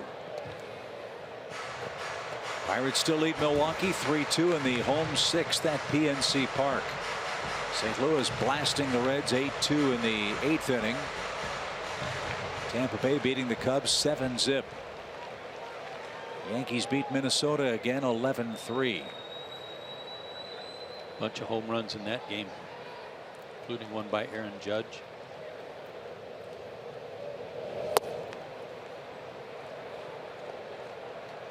I was listening to some of that Yankee game driving in. Didi Gregorius hit a homer today. I think he's got 24, 25 homers, something like that. What a year he's having. Yeah, he seems to have found himself up there. Yankees 3 games behind Boston in the East. And a shot to right field by Camargo on a 2-2 pitch. So nice work there. 2 on for Atlanta. 1 out. And Gio Gonzalez versus Freddie Freeman, who's hit the ball hard twice. Once into the upper deck of the chop house. And Freddie is our SunTrust confidence player. He's doing to Washington tonight what he has done all year long.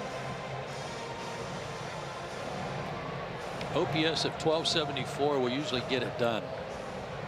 And as you said when we were up there, Chip, what used to fall on Steve McCaddy to try to figure it out, now it's on Mike Maddox, and they still haven't figured out how to pitch this guy. I mean, it was so much fun to watch from the Braves' perspective, watching poor Steve take his hat off, rub his eyes, grab a towel, wipe his brow, go grab a bottle of antacid tablets, and then watch his pitchers try to get out Freddie.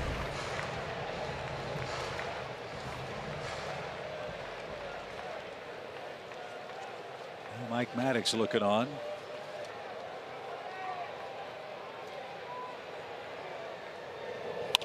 As Freeman unloads to center, but just missed it. Taylor makes the catch and no advance. Freddie Freeman's got 135 career hits against the Nationals. He's got 70 RBIs with those 135 hits. I'd say that's excellent contact damage. But he just missed here in the 6th inning and is the 2nd out. And that'll bring up Nick Markakis. He's 0 for 2.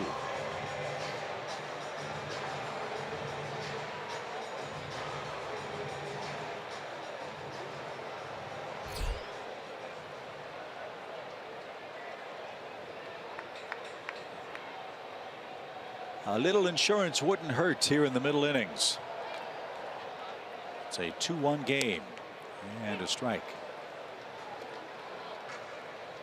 Nick's so good with 2 outs, no matter who's pitching. He's got a chance to get in a run. He's tough out here.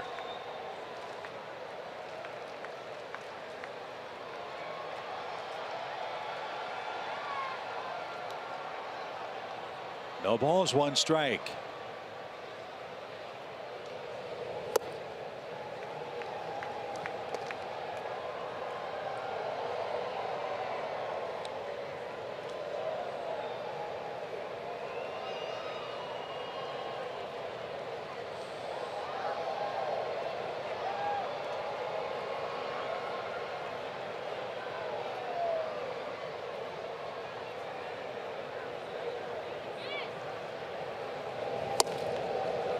Good Anthony's pitch. was a good pitch.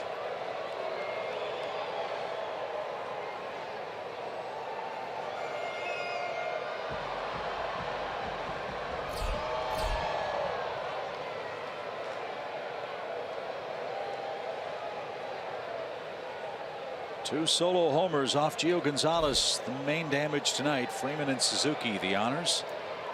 Now Markakis with a 1-2 count. 2 on 2 out.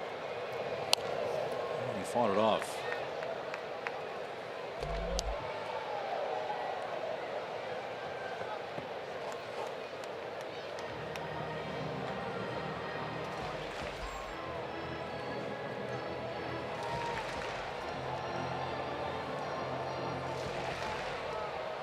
Hasn't had much luck getting Nick to chase that breaking ball. See if he takes a shot with a changeup, maybe.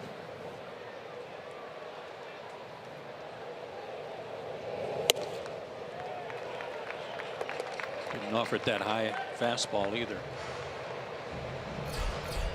Sam Freeman next. That's 2 times in this sequence he's tried to go in on Nick and missed. Missed away on, got a strike on the outside corner on one of them and then missed up there. So he's trying to get in on him, but hasn't been able to get it in there.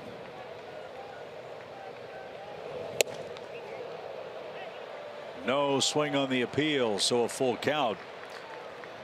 And Albies and Camargo will be off to the races with the next pitch.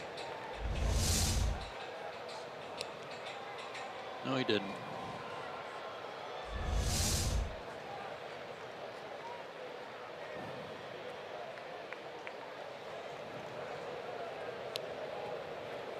So here we go, 3-2, runners go, and strike 3, a big slurvy breaking ball freezes Nick Markakis. Braves out of luck in the home 6th.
Up over the Nationals 2-1 in this one. Now, if you've been following along, I got called out by Nigel Talton, the freeze, a month and a half ago, and I have responded by accepting his challenge. Had a little hamstring issue, but the race is on for this Sunday. Get ready. I am going to take him down.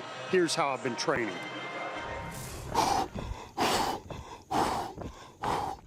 He's not that fast.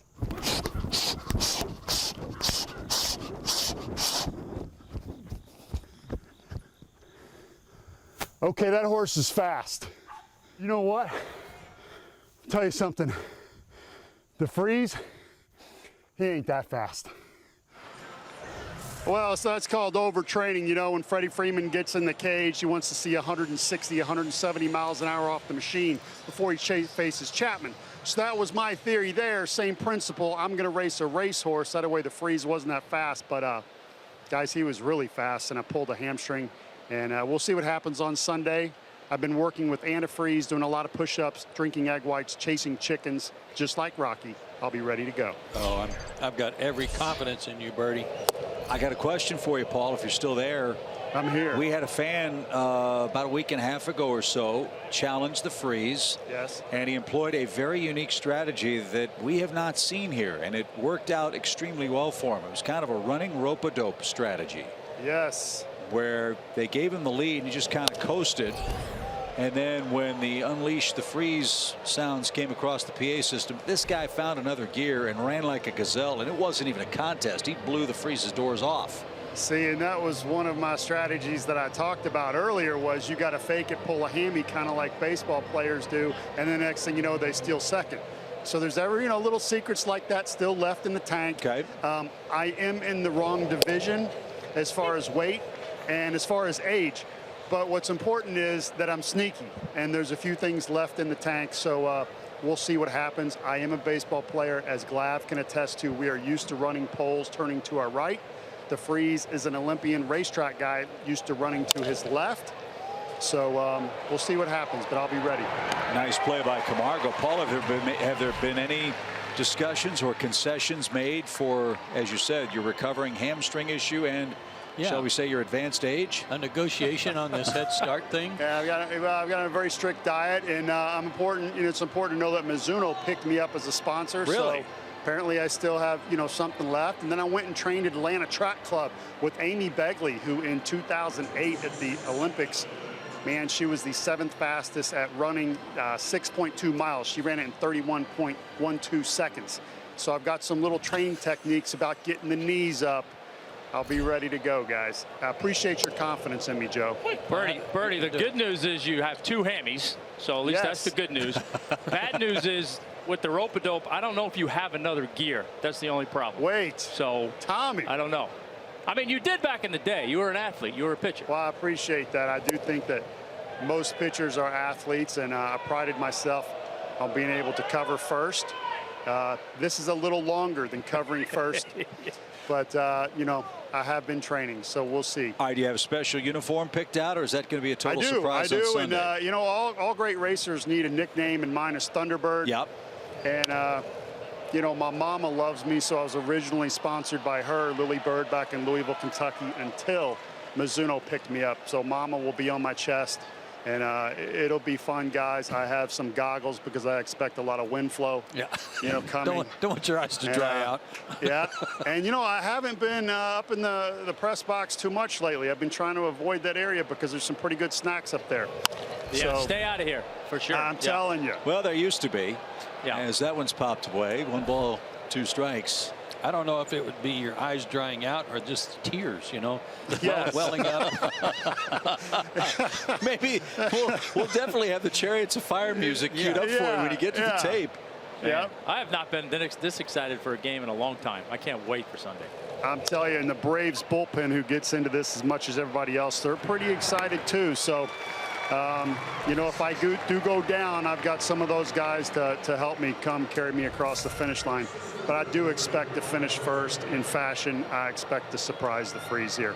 You're growing your hair out too, by the looks of that picture. Yeah, it's a nice mullet. Yeah. Yeah.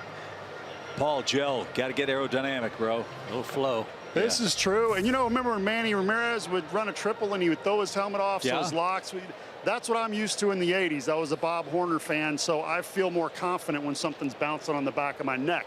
So the Freeze will be looking at a mullet, in front of him, and that could be intimidating to him. I just hope it's not the Freeze running up your neck. That's what I'm hoping.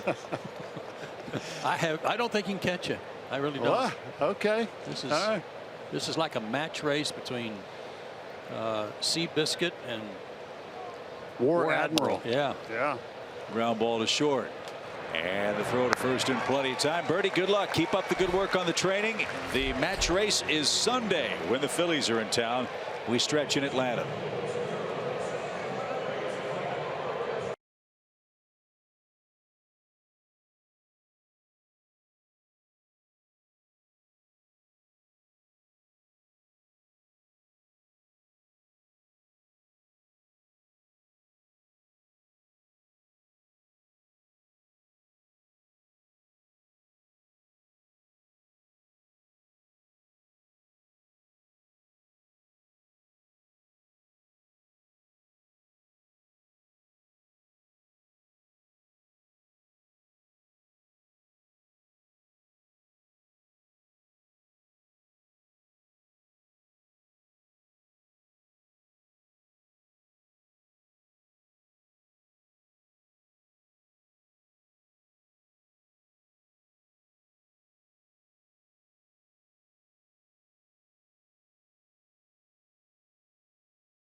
At a 7th, Kurt Suzuki last time up put the Braves in front with his 16th home run. A no doubt about it blast into the Washington bullpen. That is our Cricket Wireless something to smile about feature. No smile from Gio, though. It was a painful watch.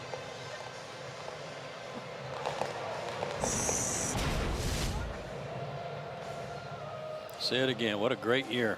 16 homers, 44 RBIs. He is a free agent at the end of the year, and for Kurt Suzuki, who I think is making $1.5 million, he's probably going to get a very nice pay bump somewhere, hopefully here in Atlanta. In time for the 2018 season, he has been a great addition. As Gio Gonzalez back to work, and that's taken downstairs, ball 1.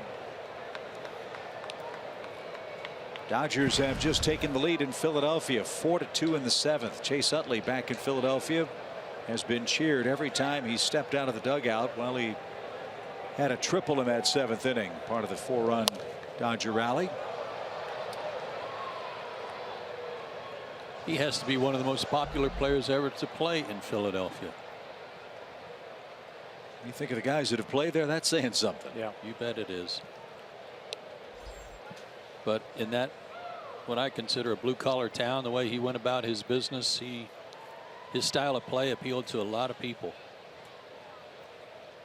1 ball, 1 strike, and a ground ball to third. Rendon vacuums that up and slings it across in time for the first out.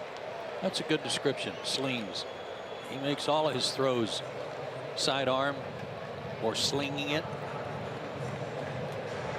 but he can pick it over there.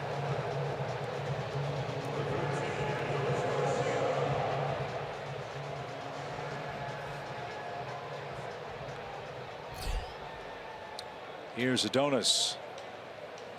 Been a little anxious in the batter's box. Swinging early in the count. He's tapped to the mound. He's popped out to first.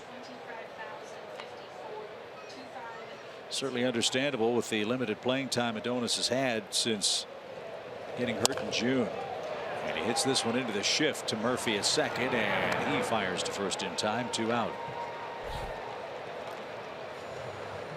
So Gonzalez sent down 4 straight. Lane Adams, the batter, he struck him out twice. This will be Gonzalez's last inning, we presume. He's due up second in the 8th inning. And he hasn't pitched all that poorly. He's given up 2 solo home runs. Just as we said, the Nationals offense has hit a dry spell. They run into Sims, Minter, and Sam Freeman, and have scored just 1 run themselves. And that run came on the first pitch of the game. Now, if you're the Nats, you're happy with this outing. If you're Gio, you're happy with it. Everything about it is good except for the results at the moment. His season high in pitches is 121, 6 2/3 innings at San Diego back on August 20th. And that was a win. You never know. I mean, if first guy gets on, you want to leave him in to bunt him over. Could conceivably send him back out there. So our crowd of 25,054 will await the decision of Dusty Baker after the 7th inning. Braves have drawn 2,366,000 fans in their first season at SunTrust Park, and 4 more home games left tomorrow night. We'll wrap up our series with the Nationals. R.A. Dickey and Tanner Roark. Then the Phillies come to town for the weekend. Newcomb and Ben Lively pitch on Friday. Ground ball to second. Julio Teheran pitches Saturday. Gohara on Sunday. And we go to the 8th inning. It's 2-1 Atlanta in front. Time now for deeper coverage, brought to you by T-Mobile, America's best unlimited network. Let's rejoin Kelsey and Jeff Francoeur. Hey, well, thanks, Chip. Let's first check out a recap of tonight's game because it's been a pretty good one so far. You have home runs from both Freddie Freeman and Kurt Suzuki. Trey Turner, of course, that first at bat of the game with the solo shot. And Lucas Sims, a very respectable outing. He only gave up 1 earned run in those 5 innings pitched.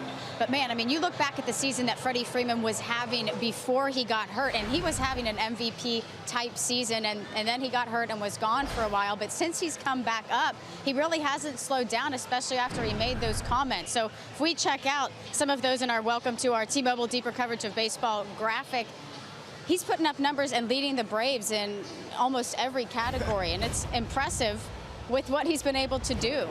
Yeah, I think, you look at it this way. Freddie was going to be, a possible MVP candidate if he stayed healthy. He's going to end up with 30 home runs probably, and he missed quite a bit of time. And so for me, he has just had a great year, continued to play, through this whole deal. And, Kurt Suzuki too. He came out and had a huge hit, but, Freddie's almost leading. He's leading all the Braves, but he's leading in the NL top 5 in almost every category. Yeah, I mean, check out those numbers. He leads the Braves in those, but he's in the top 5 in average on-base percentage, slugging percentage, 28 home runs, 70 RBI, and he missed such a large amount of time, and it was his wrist, and that's what's even more impressive, that it's something that you use whenever you're swinging the bat, and he hasn't slowed down. No, I mean, Freddie's had a great year, and I think what we should look forward to is the fact that next year, hopefully, we have a whole season of him with Ender and Albies in front of him. It's going to hit 125 RBIs next year. Well, Chip, Joe, and Tom, we got another example of what he can do tonight with that home run there. We'll see if he can hit another one before the game ends tonight. We'll see what happens. Kelsey and Jeff, thank you very much. 2-1 Atlanta. We go to the 8th inning, and a couple of Atlanta changes as the bottom part of the order is coming up for Washington. Jace Peterson will come in and play left field. He'll bat 9th. And in the flip-flop batting order, Jose Ramirez will come on and pitch. He'll bat in Garcia's just vacated spot, which is 6th for Brian Snitker.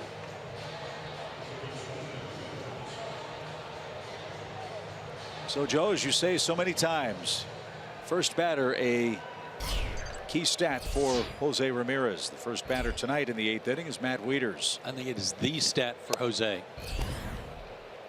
And we talk about it. It bears repeating. He's retired 42 of 66 first batters he's faced.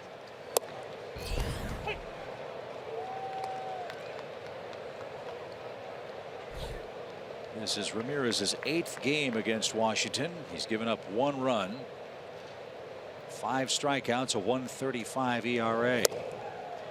As he gets ahead of Wieters with a swinging strike, it's 1-2. Nice change up. Yeah, after painting him at 96 on the outside black, come back with that pitch. He's had a terrific year, outstanding year, but it would be even that much better with fewer first batters reaching.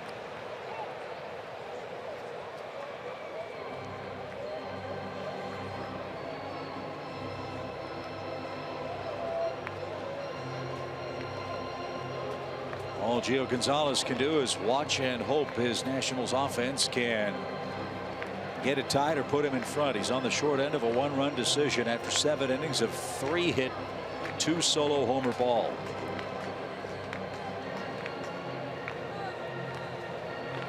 Freeman and Suzuki, the men that took him deep.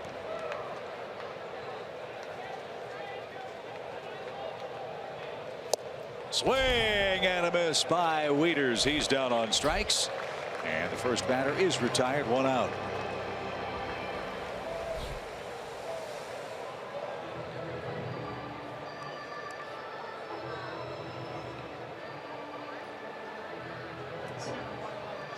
So Wilmer Defoe will come on and pinch hit for Washington.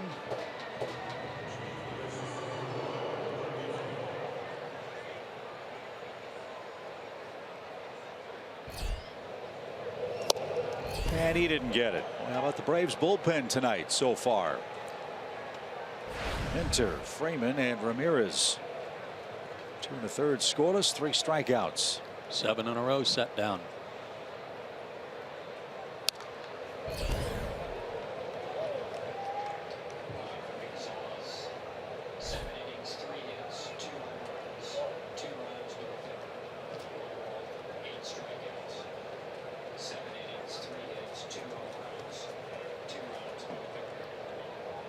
One walk, 8 strikeouts for Gio Gonzalez.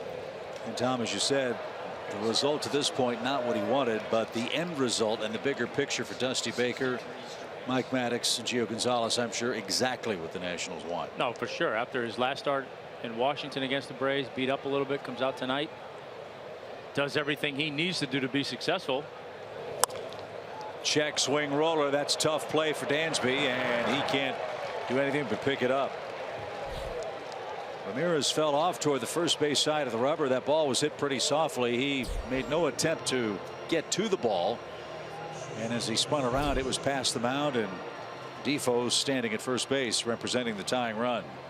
Honestly, he couldn't have placed it any better.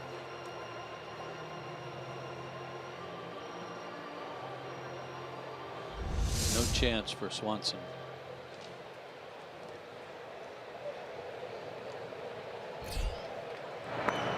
So a fast runner at first, a very fast runner in the batter's box in Trey Turner, who hit a homer in the first inning, struck out and bounced out.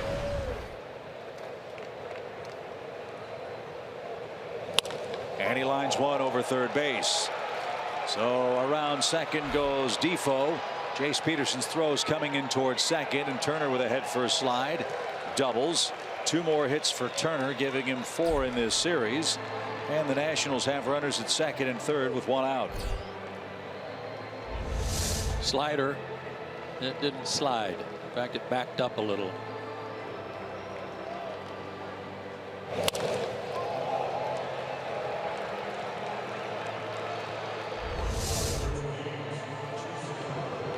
So Worth becomes the key man in the inning. Worth is 0 for 3. He has struck out twice. He's grounded out to third once.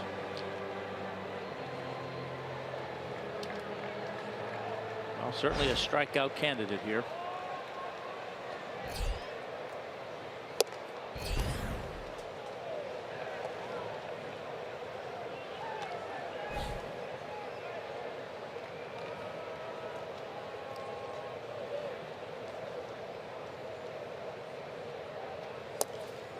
Almost to the backstop.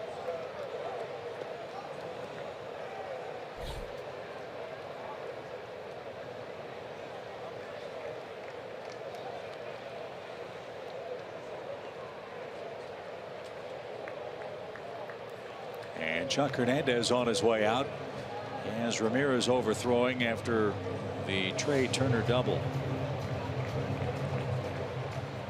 Braves infield is back. At least up the middle they're back, conceding the tying run to try to prevent a big inning and preventing 2 runs from scoring. Camargo and Freddie are about even with the bags.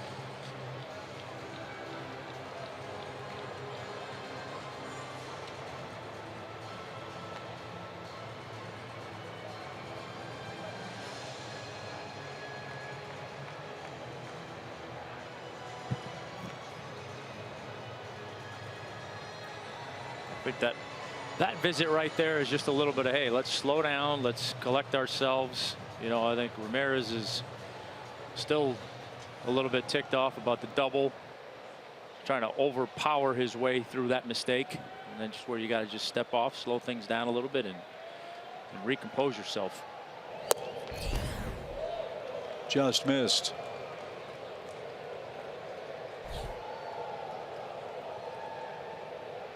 Be careful here.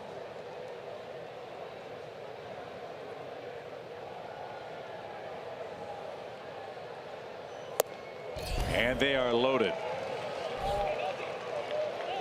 So an infield hit after a strikeout, a double, now a walk, and now Daniel Murphy's coming up.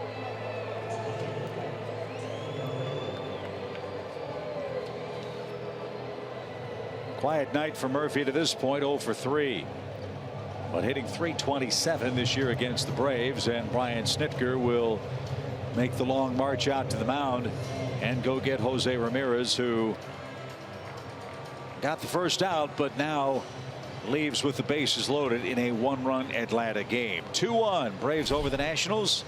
The top of the 8th continues after the break.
Baseball on Fox Sports Southeast is presented by Chevrolet. Tough spot for the Bravos now, leading by a run. The bases are loaded for Washington. Daniel Murphy is the hitter, and Arodys Vizcaíno is going to come on and try to save the game in the 8th for Atlanta, and this is his 59th appearance of the year. 2 outings ago on the 10th, he went 2 innings in an extra inning game and got the win when Lane Adams walked off Miami. And before that, you got to go back to August 30th, game 2 at Philadelphia. He went an inning and a third, gave up a hit and a run, and struck out 3 and got a save. So that was a 4-out save. So September 10th, you say, right? Yes, sir. The first inning was 1-2-3 for him. The second inning, he had to get out of a bases loaded jam in the top of the 11th inning. No place to put Murphy, who's ahead here. 1 ball, no strikes. 2 grand slams in his career. Excellent speed at third and second.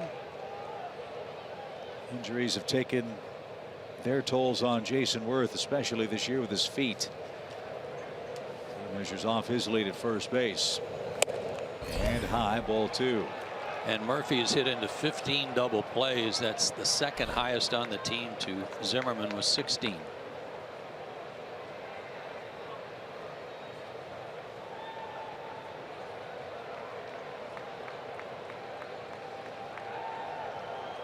Two balls, no strikes. Now you got to throw him a strike, and we got to tie game.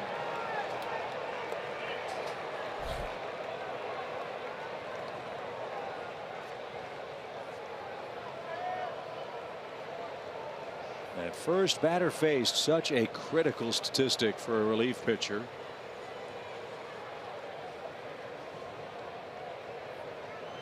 Vizcaíno 41 for 58. Only one of his 9 inherited runners have scored this year. And he just walked Murphy on 4 pitches to tie the game.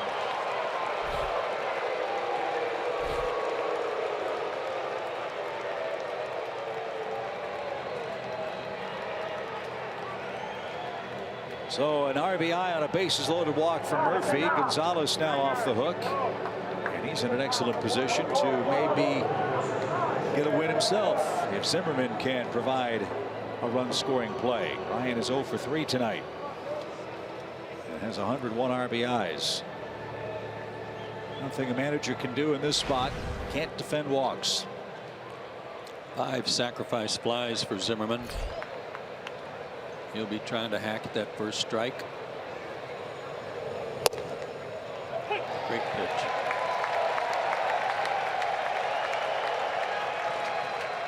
Yeah, both from the fact that it's a run scoring situation and you know the guy's going to be aggressive, but yeah, you just missed with 4 straight fastballs. Try something different.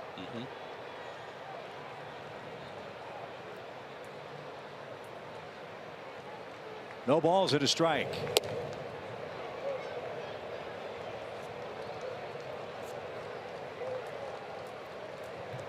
It's a dangerous pitch to a guy like Zimmerman, who, as Joe said, has such great opposite field power.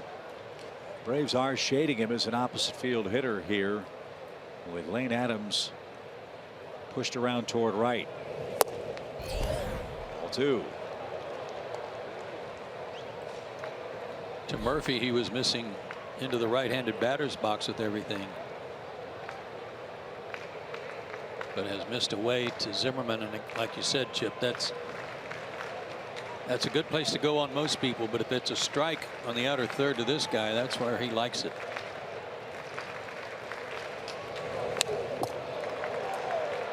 Zimmerman had a good rip at that, but fouled it back. 2-2. Yeah, he wants that one back. He is not happy with himself for fouling that off. Ooh, oh yeah, boy. That's like he was looking for it too. Well, yeah, that was the look of, I cannot believe I just missed that. Got what I wanted and I missed it. So now Vizcaíno a strike away from changing the inning. And that handcuffs Suzuki. Crossed him up. And it was probably a strike. Yeah. Might have had him struck out, but Kurt was about to jump.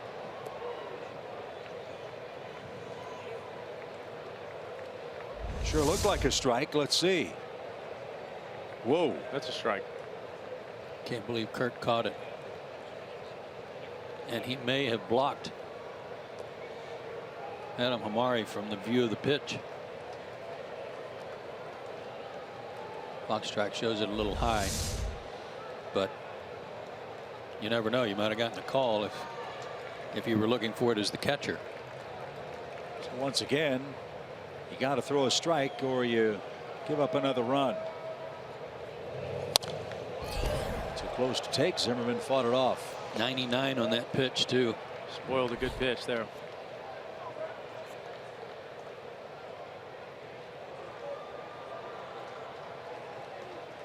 I know you don't want to walk another guy. That's the go-ahead run, but I like that slider again. If you feel confident to throw it and throw it for a strike. Yeah, but you also don't want to give up 4 runs either. So that one is ball 4. That's going to put Washington in front.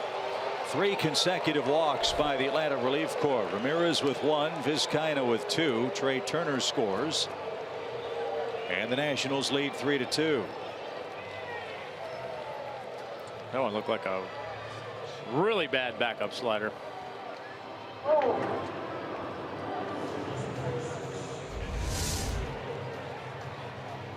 Boy.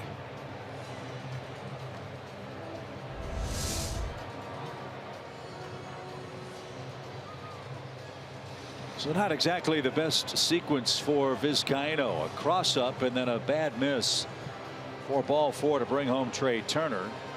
And the Nationals still have the bases loaded. They still have only 1 out. Now Gio Gonzalez leads the game 3-2, and that's a real shame for Lucas Sims, who gave up 1 run in his 5 innings.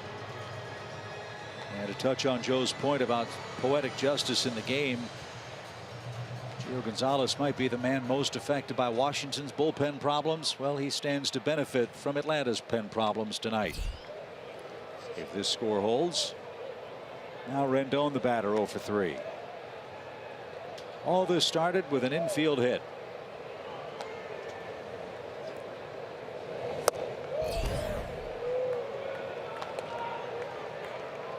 Twelve pitches, only 3 strikes. And more action in the Braves bullpen.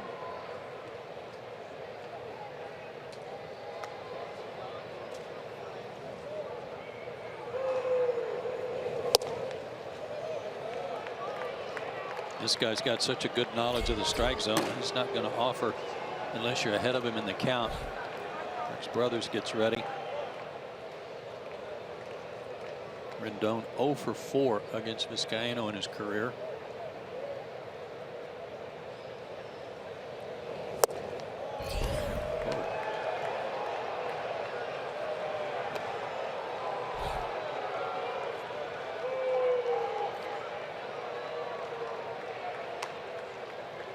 You want to see a major league hitter with a microscopic strike zone? This is your pitch. Yeah. If I'm him, I'm not even taking my bat off my shoulder. Yeah, I think he's taking. Let's find out. 3 balls, no strikes. Ball 4. 4 straight Atlanta walks. 3 of them by Vizcaino. That brings home Worth.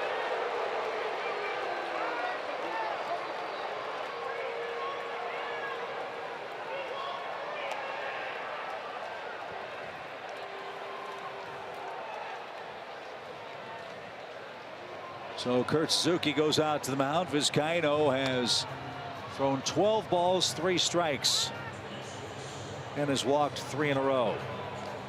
And now it's 4-2 Washington.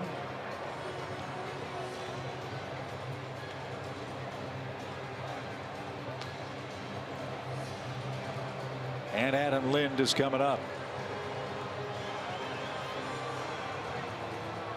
Imagine there could be no lonelier place in the world than a major league mound when you have no idea where the ball's going and there's base runners all over the place. Yeah, and you get everybody yelling at you to just throw strikes, and you're thinking, I'm trying, and it's just not happening. So Vizcaino fails to retire a hitter in the 8th inning. Ian Ramirez had disastrous 8th innings. Rex Brothers will be the next Atlanta pitcher. Adam Lind, the scheduled hitter.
Can't defend bases on balls. 4 of them in a row from Ramirez and Vizcaino lead to 3 Nationals runs in the 8th inning. And Washington's taken a 4-2 lead. Now Rex Brothers is coming on. He's the 3rd pitcher of the inning. He's got Lind, Taylor, and Wieters scheduled. Lefty on lefty, provided Dusty doesn't pinch hit for Lind. Brothers' 24th game of the year. He last worked against the Mets in this homestand 3 days ago, a 1/3 of an inning, and that was a strikeout. You know, Brothers is such an interesting case because there are games where he comes out and he looks like A.J. Minter looked. He's throwing mid-90s. He's striking guys out. He's got excellent command. And then there are other games where he comes in and he's got runners all over the place. Not necessarily with walks, but hard hit balls and a few base hits thrown in for good measure. Hopefully he's got good stuff. But the first pitch is ripped to left field. That's going to score a run. Zimmerman around 3rd. He's going to run on Jace Peterson. The plate is going to be not in time. Diving try by Kurt Suzuki, and Lind on the first pitch singles to left, scores 2, and it's 6-2 Washington.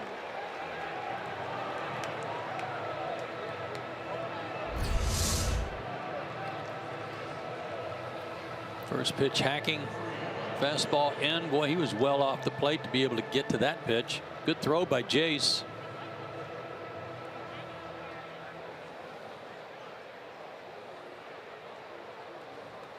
And a good slide by Zimmerman. Beauty. So Michael Taylor, the 9th man to hit in the inning. He's got a couple of hits. Rendon at 2nd, Lind at 1st, 5 across in the Washington 8th.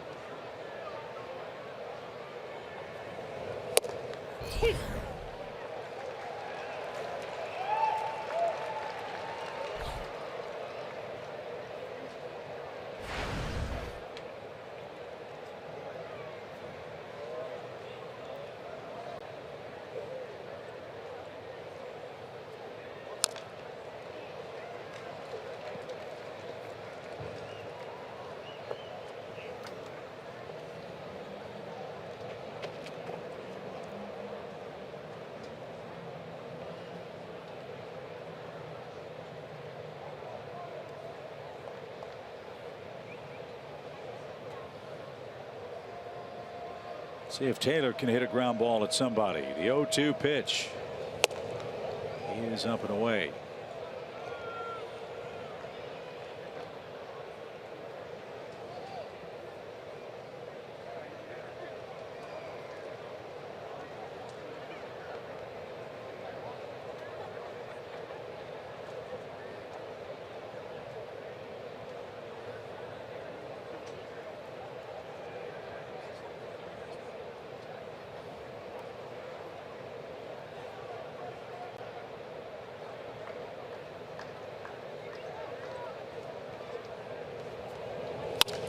Line drive into center field. That's down for a hit. Rendon's going to get waved.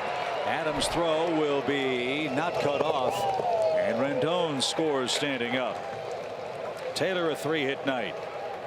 Brothers has given up 2 hits, and 3 runs have come across.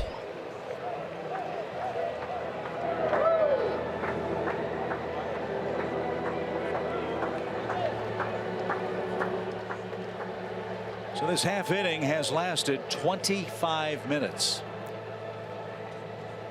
6 runs are across, 4 walks, 4 hits.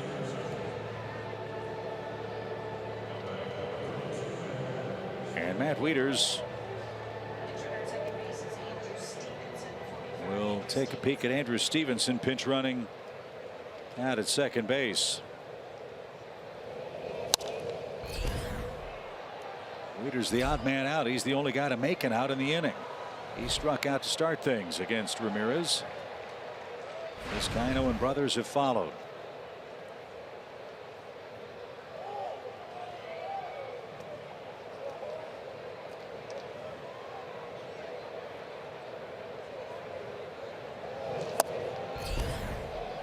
Before anybody begins to look in the dugout and blame Brian Snitker for what, 4 walks in a row, you need to find someplace else to lay that blame. Ball, 1 strike. Can't defend him. That's what Frank Frisch used to say, right? Right. Well, and he went to the people who have been doing the best job. Minter, Freeman certainly did their job as they have been doing tonight. Jose and Arodys did not. But he went to the people who have been filling that role in the, let's say, 8th inning tonight. It just didn't happen. Yeah, if you threw somebody out there who's never pitched in the 8th inning, then you could say, what are you doing? Swing and a miss by Wieters, who's nothing if not consistent. He struck out twice in the inning. And 2 are out. And Defoe gets another chance.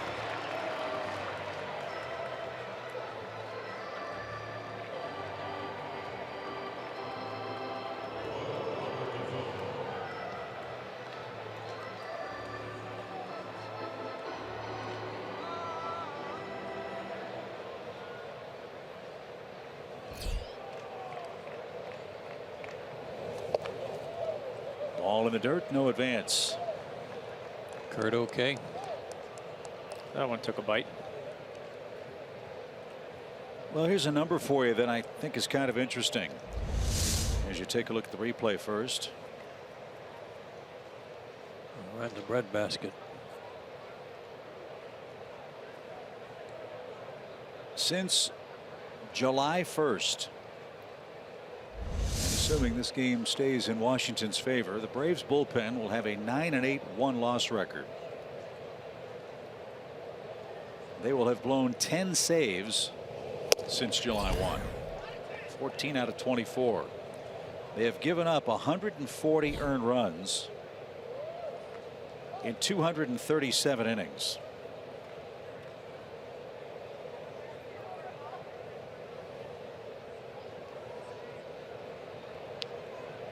That's a 5.32 ERA for your relief corps. As this one's hit high in the air to left field, and Peterson puts it away, and that retires the side. I don't think there's a manager alive that can overcome a 5.3 bullpen ERA over 3 months, especially in September, and especially against a division-winning club like Washington. 7-2 Nationals.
Nationals tells the tale to this point. Andrew Stevenson, who came on as a pinch runner, takes over in left field.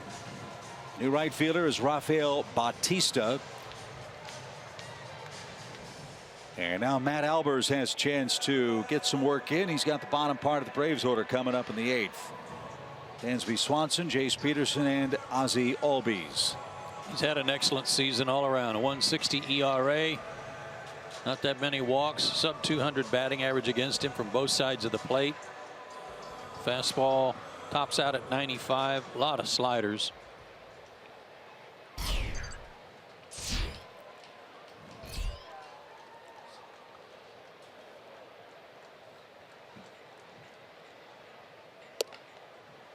So ball one for Dansby.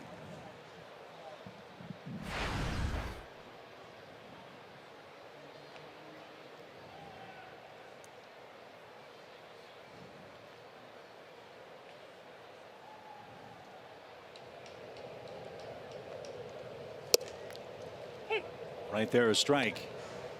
It's 1-1.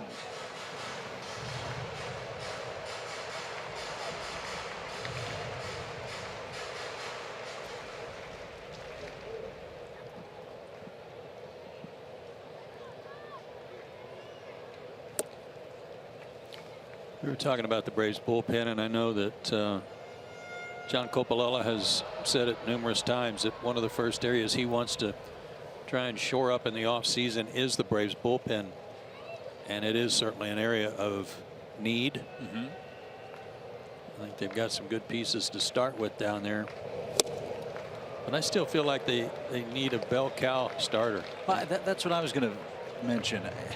I need that veteran type guy to kind of show these younger pitchers that are coming along how it's done. Not just in the pen, but in rotation too, because you think of the number of times the Braves have gotten 5 innings out of their starters. That's what I'm talking about. Yeah, a bell cow guy in rotation. In rotation. Yeah. A veteran who has been there, done that, and as Dusty Baker told some of his young pitchers when Scherzer got there, watch him. Do what he does. Follow him around. Try to keep up with him and his work ethic. And that's not an accusation of the Braves' young starting pitchers. It's just having somebody to show them the way would go a long way. You gotta have somebody show you the way, somebody that you can talk to about things that you're experiencing, because they've probably been through it. But also, like you say, that guy that you know, he's going to go out there and give you 200 innings. You know, and that in and of itself takes a lot of pressure off of everybody. It takes pressure off the other starters, takes pressure off the bullpen. Having that guy that you know every 5th day is going to do that for you. No balls and a strike. Does it matter, Tom, if that guy, that bell cow guy, is a guy that pitches like you? And by that I mean this. R.A. Dickey has been around a long time in Major League Baseball. He's thrown 175 innings. He's won a Cy Young Award. He's pitched on some successful teams. However, he's a knuckleball pitcher, and I mean that with great respect. In no way do I mean that as a disparaging thing, but there's nobody else on the staff that can throw like him. So how helpful can R.A. Dickey be to a Mike Fultonevich or a Sean Newcomb in that circumstance? He's helpful in 2 ways. Number one, he's done basically what they brought him here to do. He's pitched innings. I mean, he's pitched deep into games. He's had a couple hiccups here and there, but for the most part, he's pitched deep into games. Right. But more importantly, there is not a knuckleball pitcher in the history of the game that started throwing knuckleballs. I mean, that wasn't his career path. Correct. He had to change, right? So R.A. Dickey has been through a lot of things in this game. He's been through success. He's been through failures. I'm sure he's been released. Everything he's been through, and yet here he is. He has persevered. There's a reason guys persevere. There's a reason why guys are successful. I would venture to say that R.A. has had enough experiences that he can relate a lot of those things to these guys, regardless of what his pitch is. You know, he still has to go through things, experience things, and find out how to be successful, just like these guys are going to have to. You know, the R.A. Dickey figured out at some point in time, okay, I have to throw a knuckleball. Now here's my knuckleball. How am I going to be successful with this? What am I going to do? How am I going to go about it? All these guys in the Braves dugout have phenomenal stuff. That's why they're here. But what do we keep talking about? They don't know how to pitch yet. And that's a process. R.A. Dickey knows how to pitch. He's been through it. He's learned it. I'm sure he's taught himself a lot of things. And these guys need to hear those kinds of things. I mean, to me, You know, I've always said it. Once you become, as a player, whether you're a hitter or a pitcher, once you know yourself well enough to become your best coach, you're on your way. But when you're still at the point where you're having to rely on coaches to tell you, hey, you're doing this, hey, try this, you're still in that, to me, you're still in that developmental stage to some degree. Trying to figure it out. That's well hit to right. And it's a line drive home run for Jace Peterson. The Braves get one of those runs back.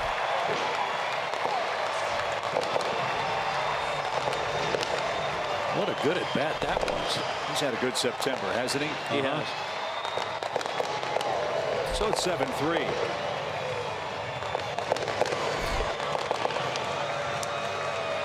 But, you know, I mean, I think, again, that's, you see the pitch, slider down the middle.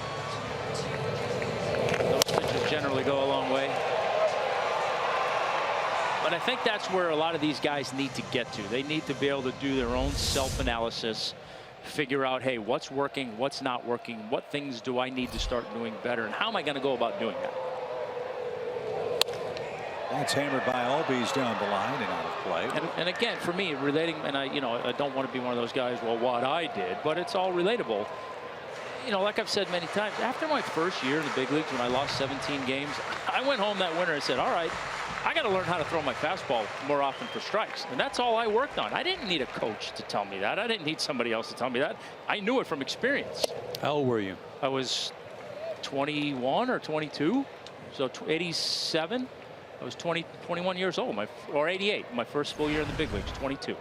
Went home that winter, and that's all I did. Next year, I had a pretty good year because I threw more strikes. But then it was, okay, now how do I come up with that secondary pitch? So it's, you know, that's all part of the process. But you have to be aware enough to look at those things in your game. Not just say, hey, I'm in the big leagues, I throw 95, everything's great. Oh, yeah. How do you get to the next level? Now, again, that wasn't all me. It was, a lot of it was me, but a lot of it was having guys like Rick Mailer and Ted Simmons and Zane Smith and Bruce Sutter, all guys who have been through different things. I couldn't relate necessarily to Bruce Sutter because he was a closer, but when Bruce Sutter sat me down and said, hey, let's talk about how you're going to sequence a guy, how you're going to try and get a guy out. Okay, heck yeah, I'm listening. Same for Ted Simmons. He was a catcher. Okay, Ted, you call games, you see things that hitters are doing. What can you tell me? Those are all valuable conversations that I don't know how much that's a part of the game anymore. I think that's part of the problem too. And not just here. No, this is not game wide. Yes.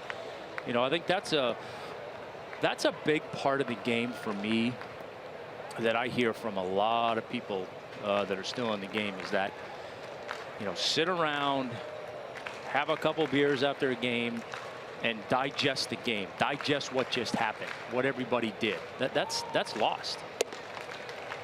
It is lost. It's sorely missed. It's there's part of the camaraderie too.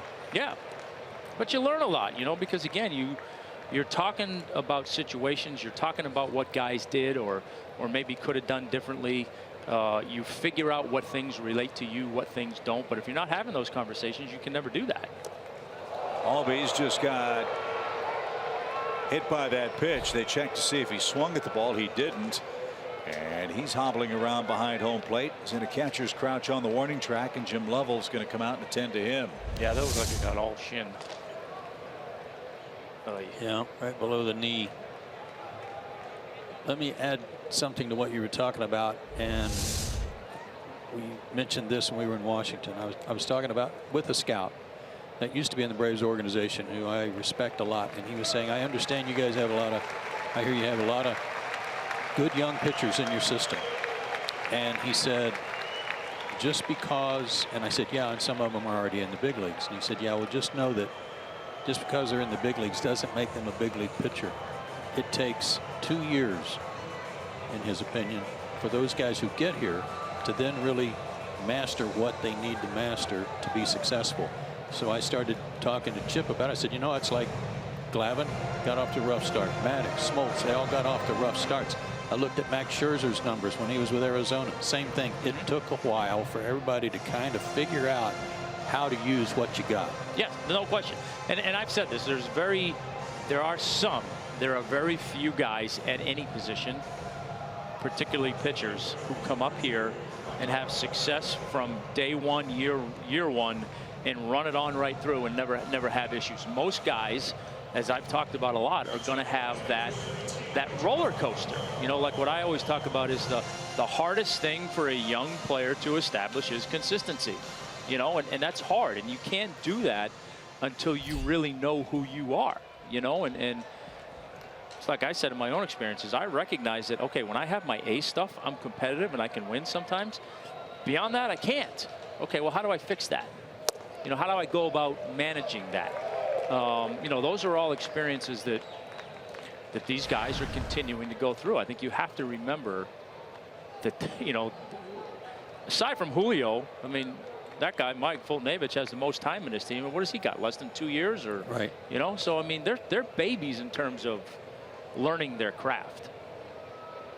1 ball, no strikes for Johan Camargo. Micah Johnson pinch running for Albies at first base after he was hit by a pitch. And you might recall at the start of this year, the Braves tried to bring in some of those bell cows. I mean, it was a very logical, well thought out and rational plan. R.A. Dickey, Jaime Garcia, and Bartolo Colon, 3 veteran guys who, yes, were going to be cost effective, which again makes sense considering where the Braves are in this stage of their development. But 3 guys that you thought could win double-digit games and pitch 175 to 200 innings. And buy you time. Buy you time. And nobody could have foreseen that Bartolo would pitch as poorly as he did. And no one could have foreseen that Jaime Garcia was going to be, shall we say, lukewarm at best as far as his results were concerned for Atlanta. I don't think anyone expected or knew. As this one's bounced to the right side, Murphy will make the long throw to second in time to force Micah Johnson for the second out. No one could have predicted that R.A. Dickey would be the last man of that trio standing, still in rotation and still pitching effectively as an Atlanta Brave. So to your point, if the Braves need a bell cow or 2, number 1, where do they go get them? Number 2, what are they willing to give up or spend to go get that guy? Because in this day and age, number 1s are really hard to find. Well, that's the thing. There aren't many of them. You know, you can talk about number 1s all you want, but, you know, realistically, there's probably only 8 or 10 of them in the game, if there's that many. You know, so, you know, to be able to go out and get that guy is no easy task. You know, you and I, just for fun, looked a little bit at the list of free agent pitchers that are out there. Not really, other than Jake Arrieta, maybe, that somebody is a recognizable name that you would say, hey man, if this, you know, if we could get this guy, and even with Jake and health issues, you know, that's certainly a risky thing. So is it an easier avenue to get somebody by a trade? I mean, certainly the Braves have a ton of commodities in their system that they could deal if they wanted to do that. Or are you going to bite the bullet a little bit and stay patient for another year, see what these guys do, and then, you know, because look, I'm not going to sit here and tell you that, and I'm just throwing a name out there, if the Braves go out and get Justin Verlander this winter, that they're a pennant contending team. They're not, probably. Right. I mean, you'd have to have similar to what happened with us in '91, where, oh my God, everything fell into place 2 years faster than you thought it was going to. I don't know that you ever expect that to happen. It could, but I think that's part of the process for the organization that's tough. Is on the one hand, you want to win and you want to do it quickly, but on the other hand, you got to stay patient, or you got to be patient, and it's that fine line of crossing or speeding up your patience, so to speak. And not tearing up a farm system that's taken you 5 years to rebuild to the point where it's beginning to provide a lot of talent at the major league level. Absolutely. So, Paul, you have some thoughts on this from your perch? I do. I love this conversation, by the way. But one thing that I wanted to bring out, and I said this in the Three Aces interviews, I came over in '97. Maddox, Clavin, and Smoltz are sitting on the bus in spring training talking about how to get out Derek Jeter. Everybody talked about the way they competed off the field in golf and whatever. No one really talked so much about how they helped each other. And that being my 3rd team, and I finished with 7 teams. My wife moved us 54 times. That was a rarity for great pitchers to get together and really give and help each other, and they didn't try to make each other pitch the same way. They all talked about how each other could best get Derek Jeter out with their specific stuff. and I thought it was phenomenal, and I sat there and soaked it up. You know, there's an extension of that too, Paul, and it has to do with not just pitchers but veteran players on the team, taking guys aside, taking them to dinner, you know, inviting them up to their room on the road, having a couple of beers up there and talking about things, hoping that some of their influence might rub off and help them. Freeman versus Oliver Perez, drives one deep toward left center, but Taylor tracks it down on the warning track, and that retires the Braves in the 8th. Jace Peterson hits a home run. It's a 7-3 game Washington. We go to the 9th.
Pretty sure you can figure out what the main point of our Chevy game summary is tonight. It was an awful relief inning for Atlanta tonight. 6 runs across for the Nationals, erasing what was, for the moment, a 2-1 Braves advantage. So changes for the Braves. Jace Peterson has to move from left field to second now that Ozzie Albies left after fouling a ball off his leg. And Micah Johnson, who came on and pinch ran, now playing left. For Atlanta, Luke Jackson is the next pitcher. He's the 6th reliever to work tonight for the Braves. 2-0, 4.73 ERA. Good fastball, good knuckle curve. He hasn't been out there in 8 days. His last work was in Washington. 2 innings, 2 hits, no runs or walks, and a strikeout.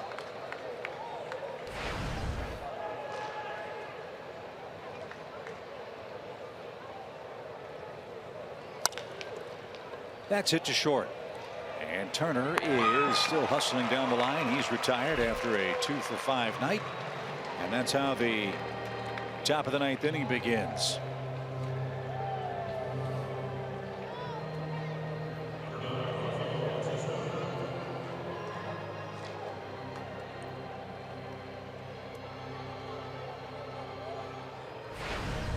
So here's Rafael Bautista.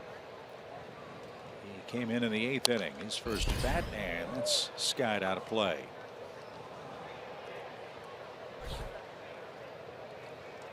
.19 at bat since he got called up. 4 for 19, no extra base hits.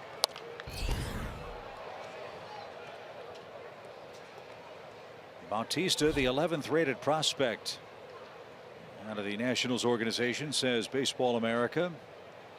A couple of years ago, this guy stole 69 bases in low A ball. Broke a finger in 2015, which cost him a lot of time.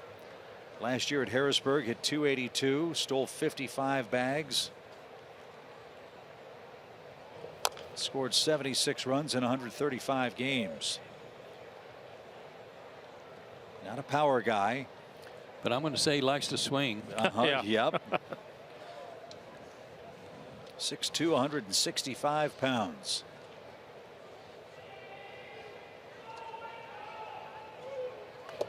And he liked to swing so much, he swung at a ball 8 inches in front of home plate. So he's down on strikes. First strikeout for Jackson, 2 out.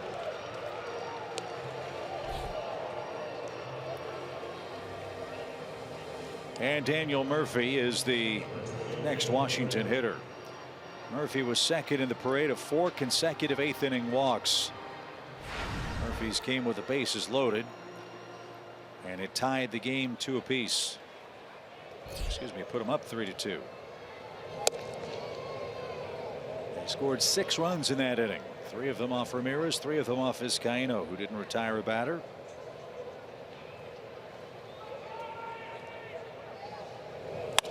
And Murphy rips one toward the gap in right center field.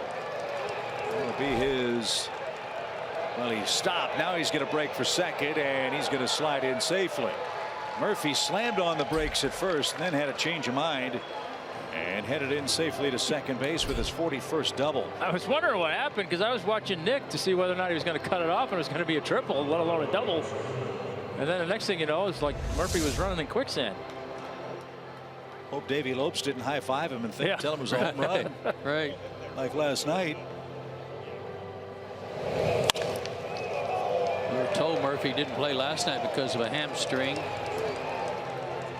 And he got first, made the turn. It was like, oh, well, I thought I just hit a single.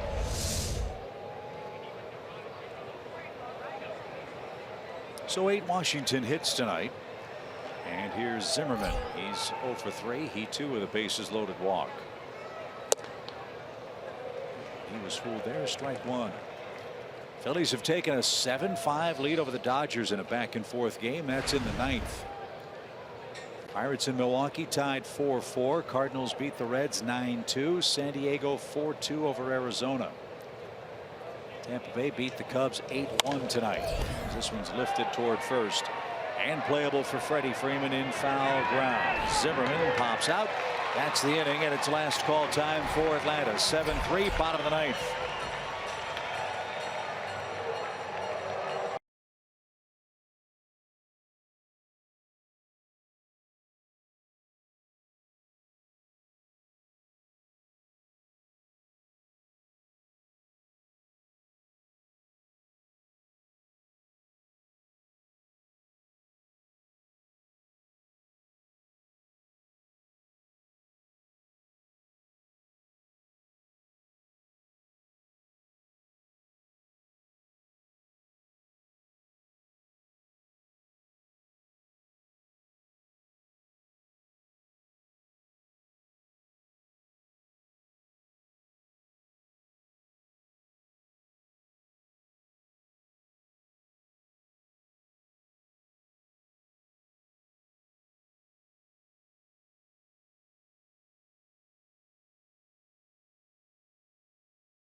Braves Baseball is sponsored by your local Ford dealer and the Georgia Lottery.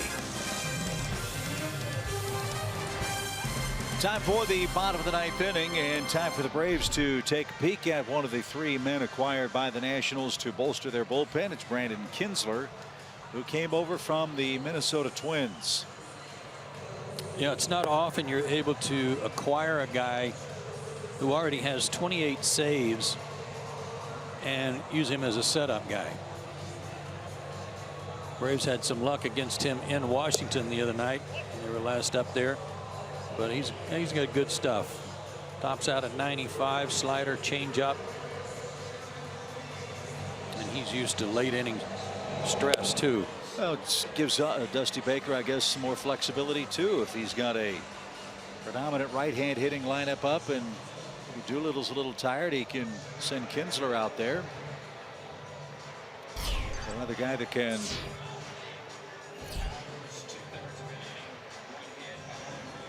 close it out in the 8th inning as well as the 9th.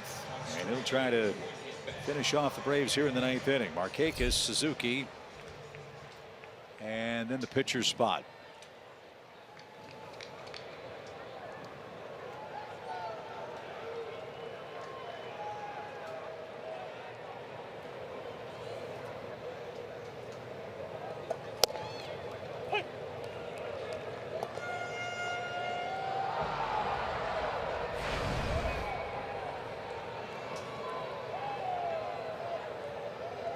Markakis 0 for 3 on the night.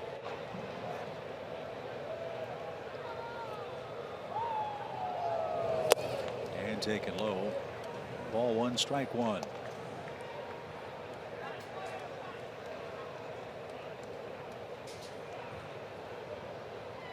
Boston won and the Yankees won, so no blood tonight in the AL East. That's still a 3-game margin between the Red Sox and the Yankees. Cleveland's in LA playing the Angels tonight. Indians just continue to roll merrily along in the American League Central. They've won 25 of 26. As we said, they're 2 games behind the Dodgers for the best record in the major leagues and consequently home field throughout the playoffs. As that one shot towards second, Murphy stumbled.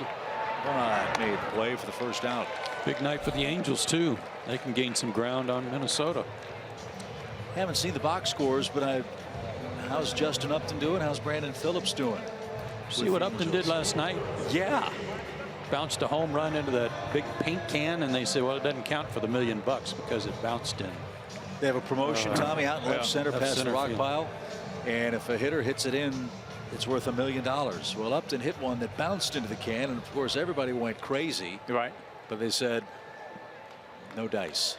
Got to go in on the fly. I want to see that contract, see where it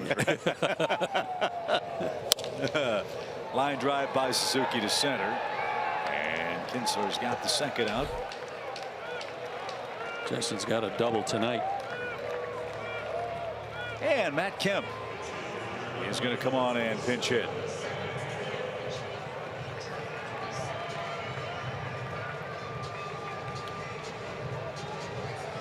Frustrating year for Matt Kemp. Just hasn't been able to stay in the lineup due to recurring hamstring issues. That's playing in his 112th game. And he takes a strike.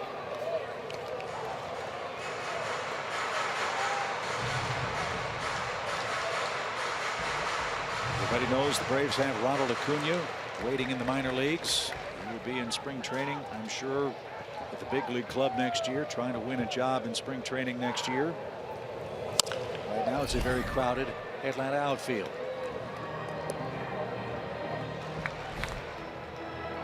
So hopefully that'll finish up September strong. Come to spring training ready to rock and roll and swing the bat like he did when he came over from the Padres last year. He and Freeman were so good. Freeman, Kemp, and Markakis was as good a trio offensively in September last year as anybody else in our league. And a sharply hit ball to Turner on one hop. And he makes the long throw to first in time. And that's your ball game. Washington has beaten the Braves 7-3. A 6-run 8th inning tells the tale tonight as the Nationals cash in 4 walks and batter Ramirez and Vizcaino to win game 2 of this series. Frustrating night all around, fellas, because Lucas Sims deserved a better fate. Yeah, the score looks ugly, but it was actually a pretty good ball game up until the 8th inning, and everything just kind of fell apart. But you know, Lucas Sims should be happy about the way he pitched tonight. Yeah, and especially the way that Minter and Freeman pitched. Things were looking pretty good. Getting to Ramirez and Vizcaino, just wasn't their night. And the 2 hot guys weren't tonight. Washington took advantage. And we'll talk about tonight's game 2 victory by the Nationals and preview game 3 tomorrow night on Braves Live, presented by Xfinity next.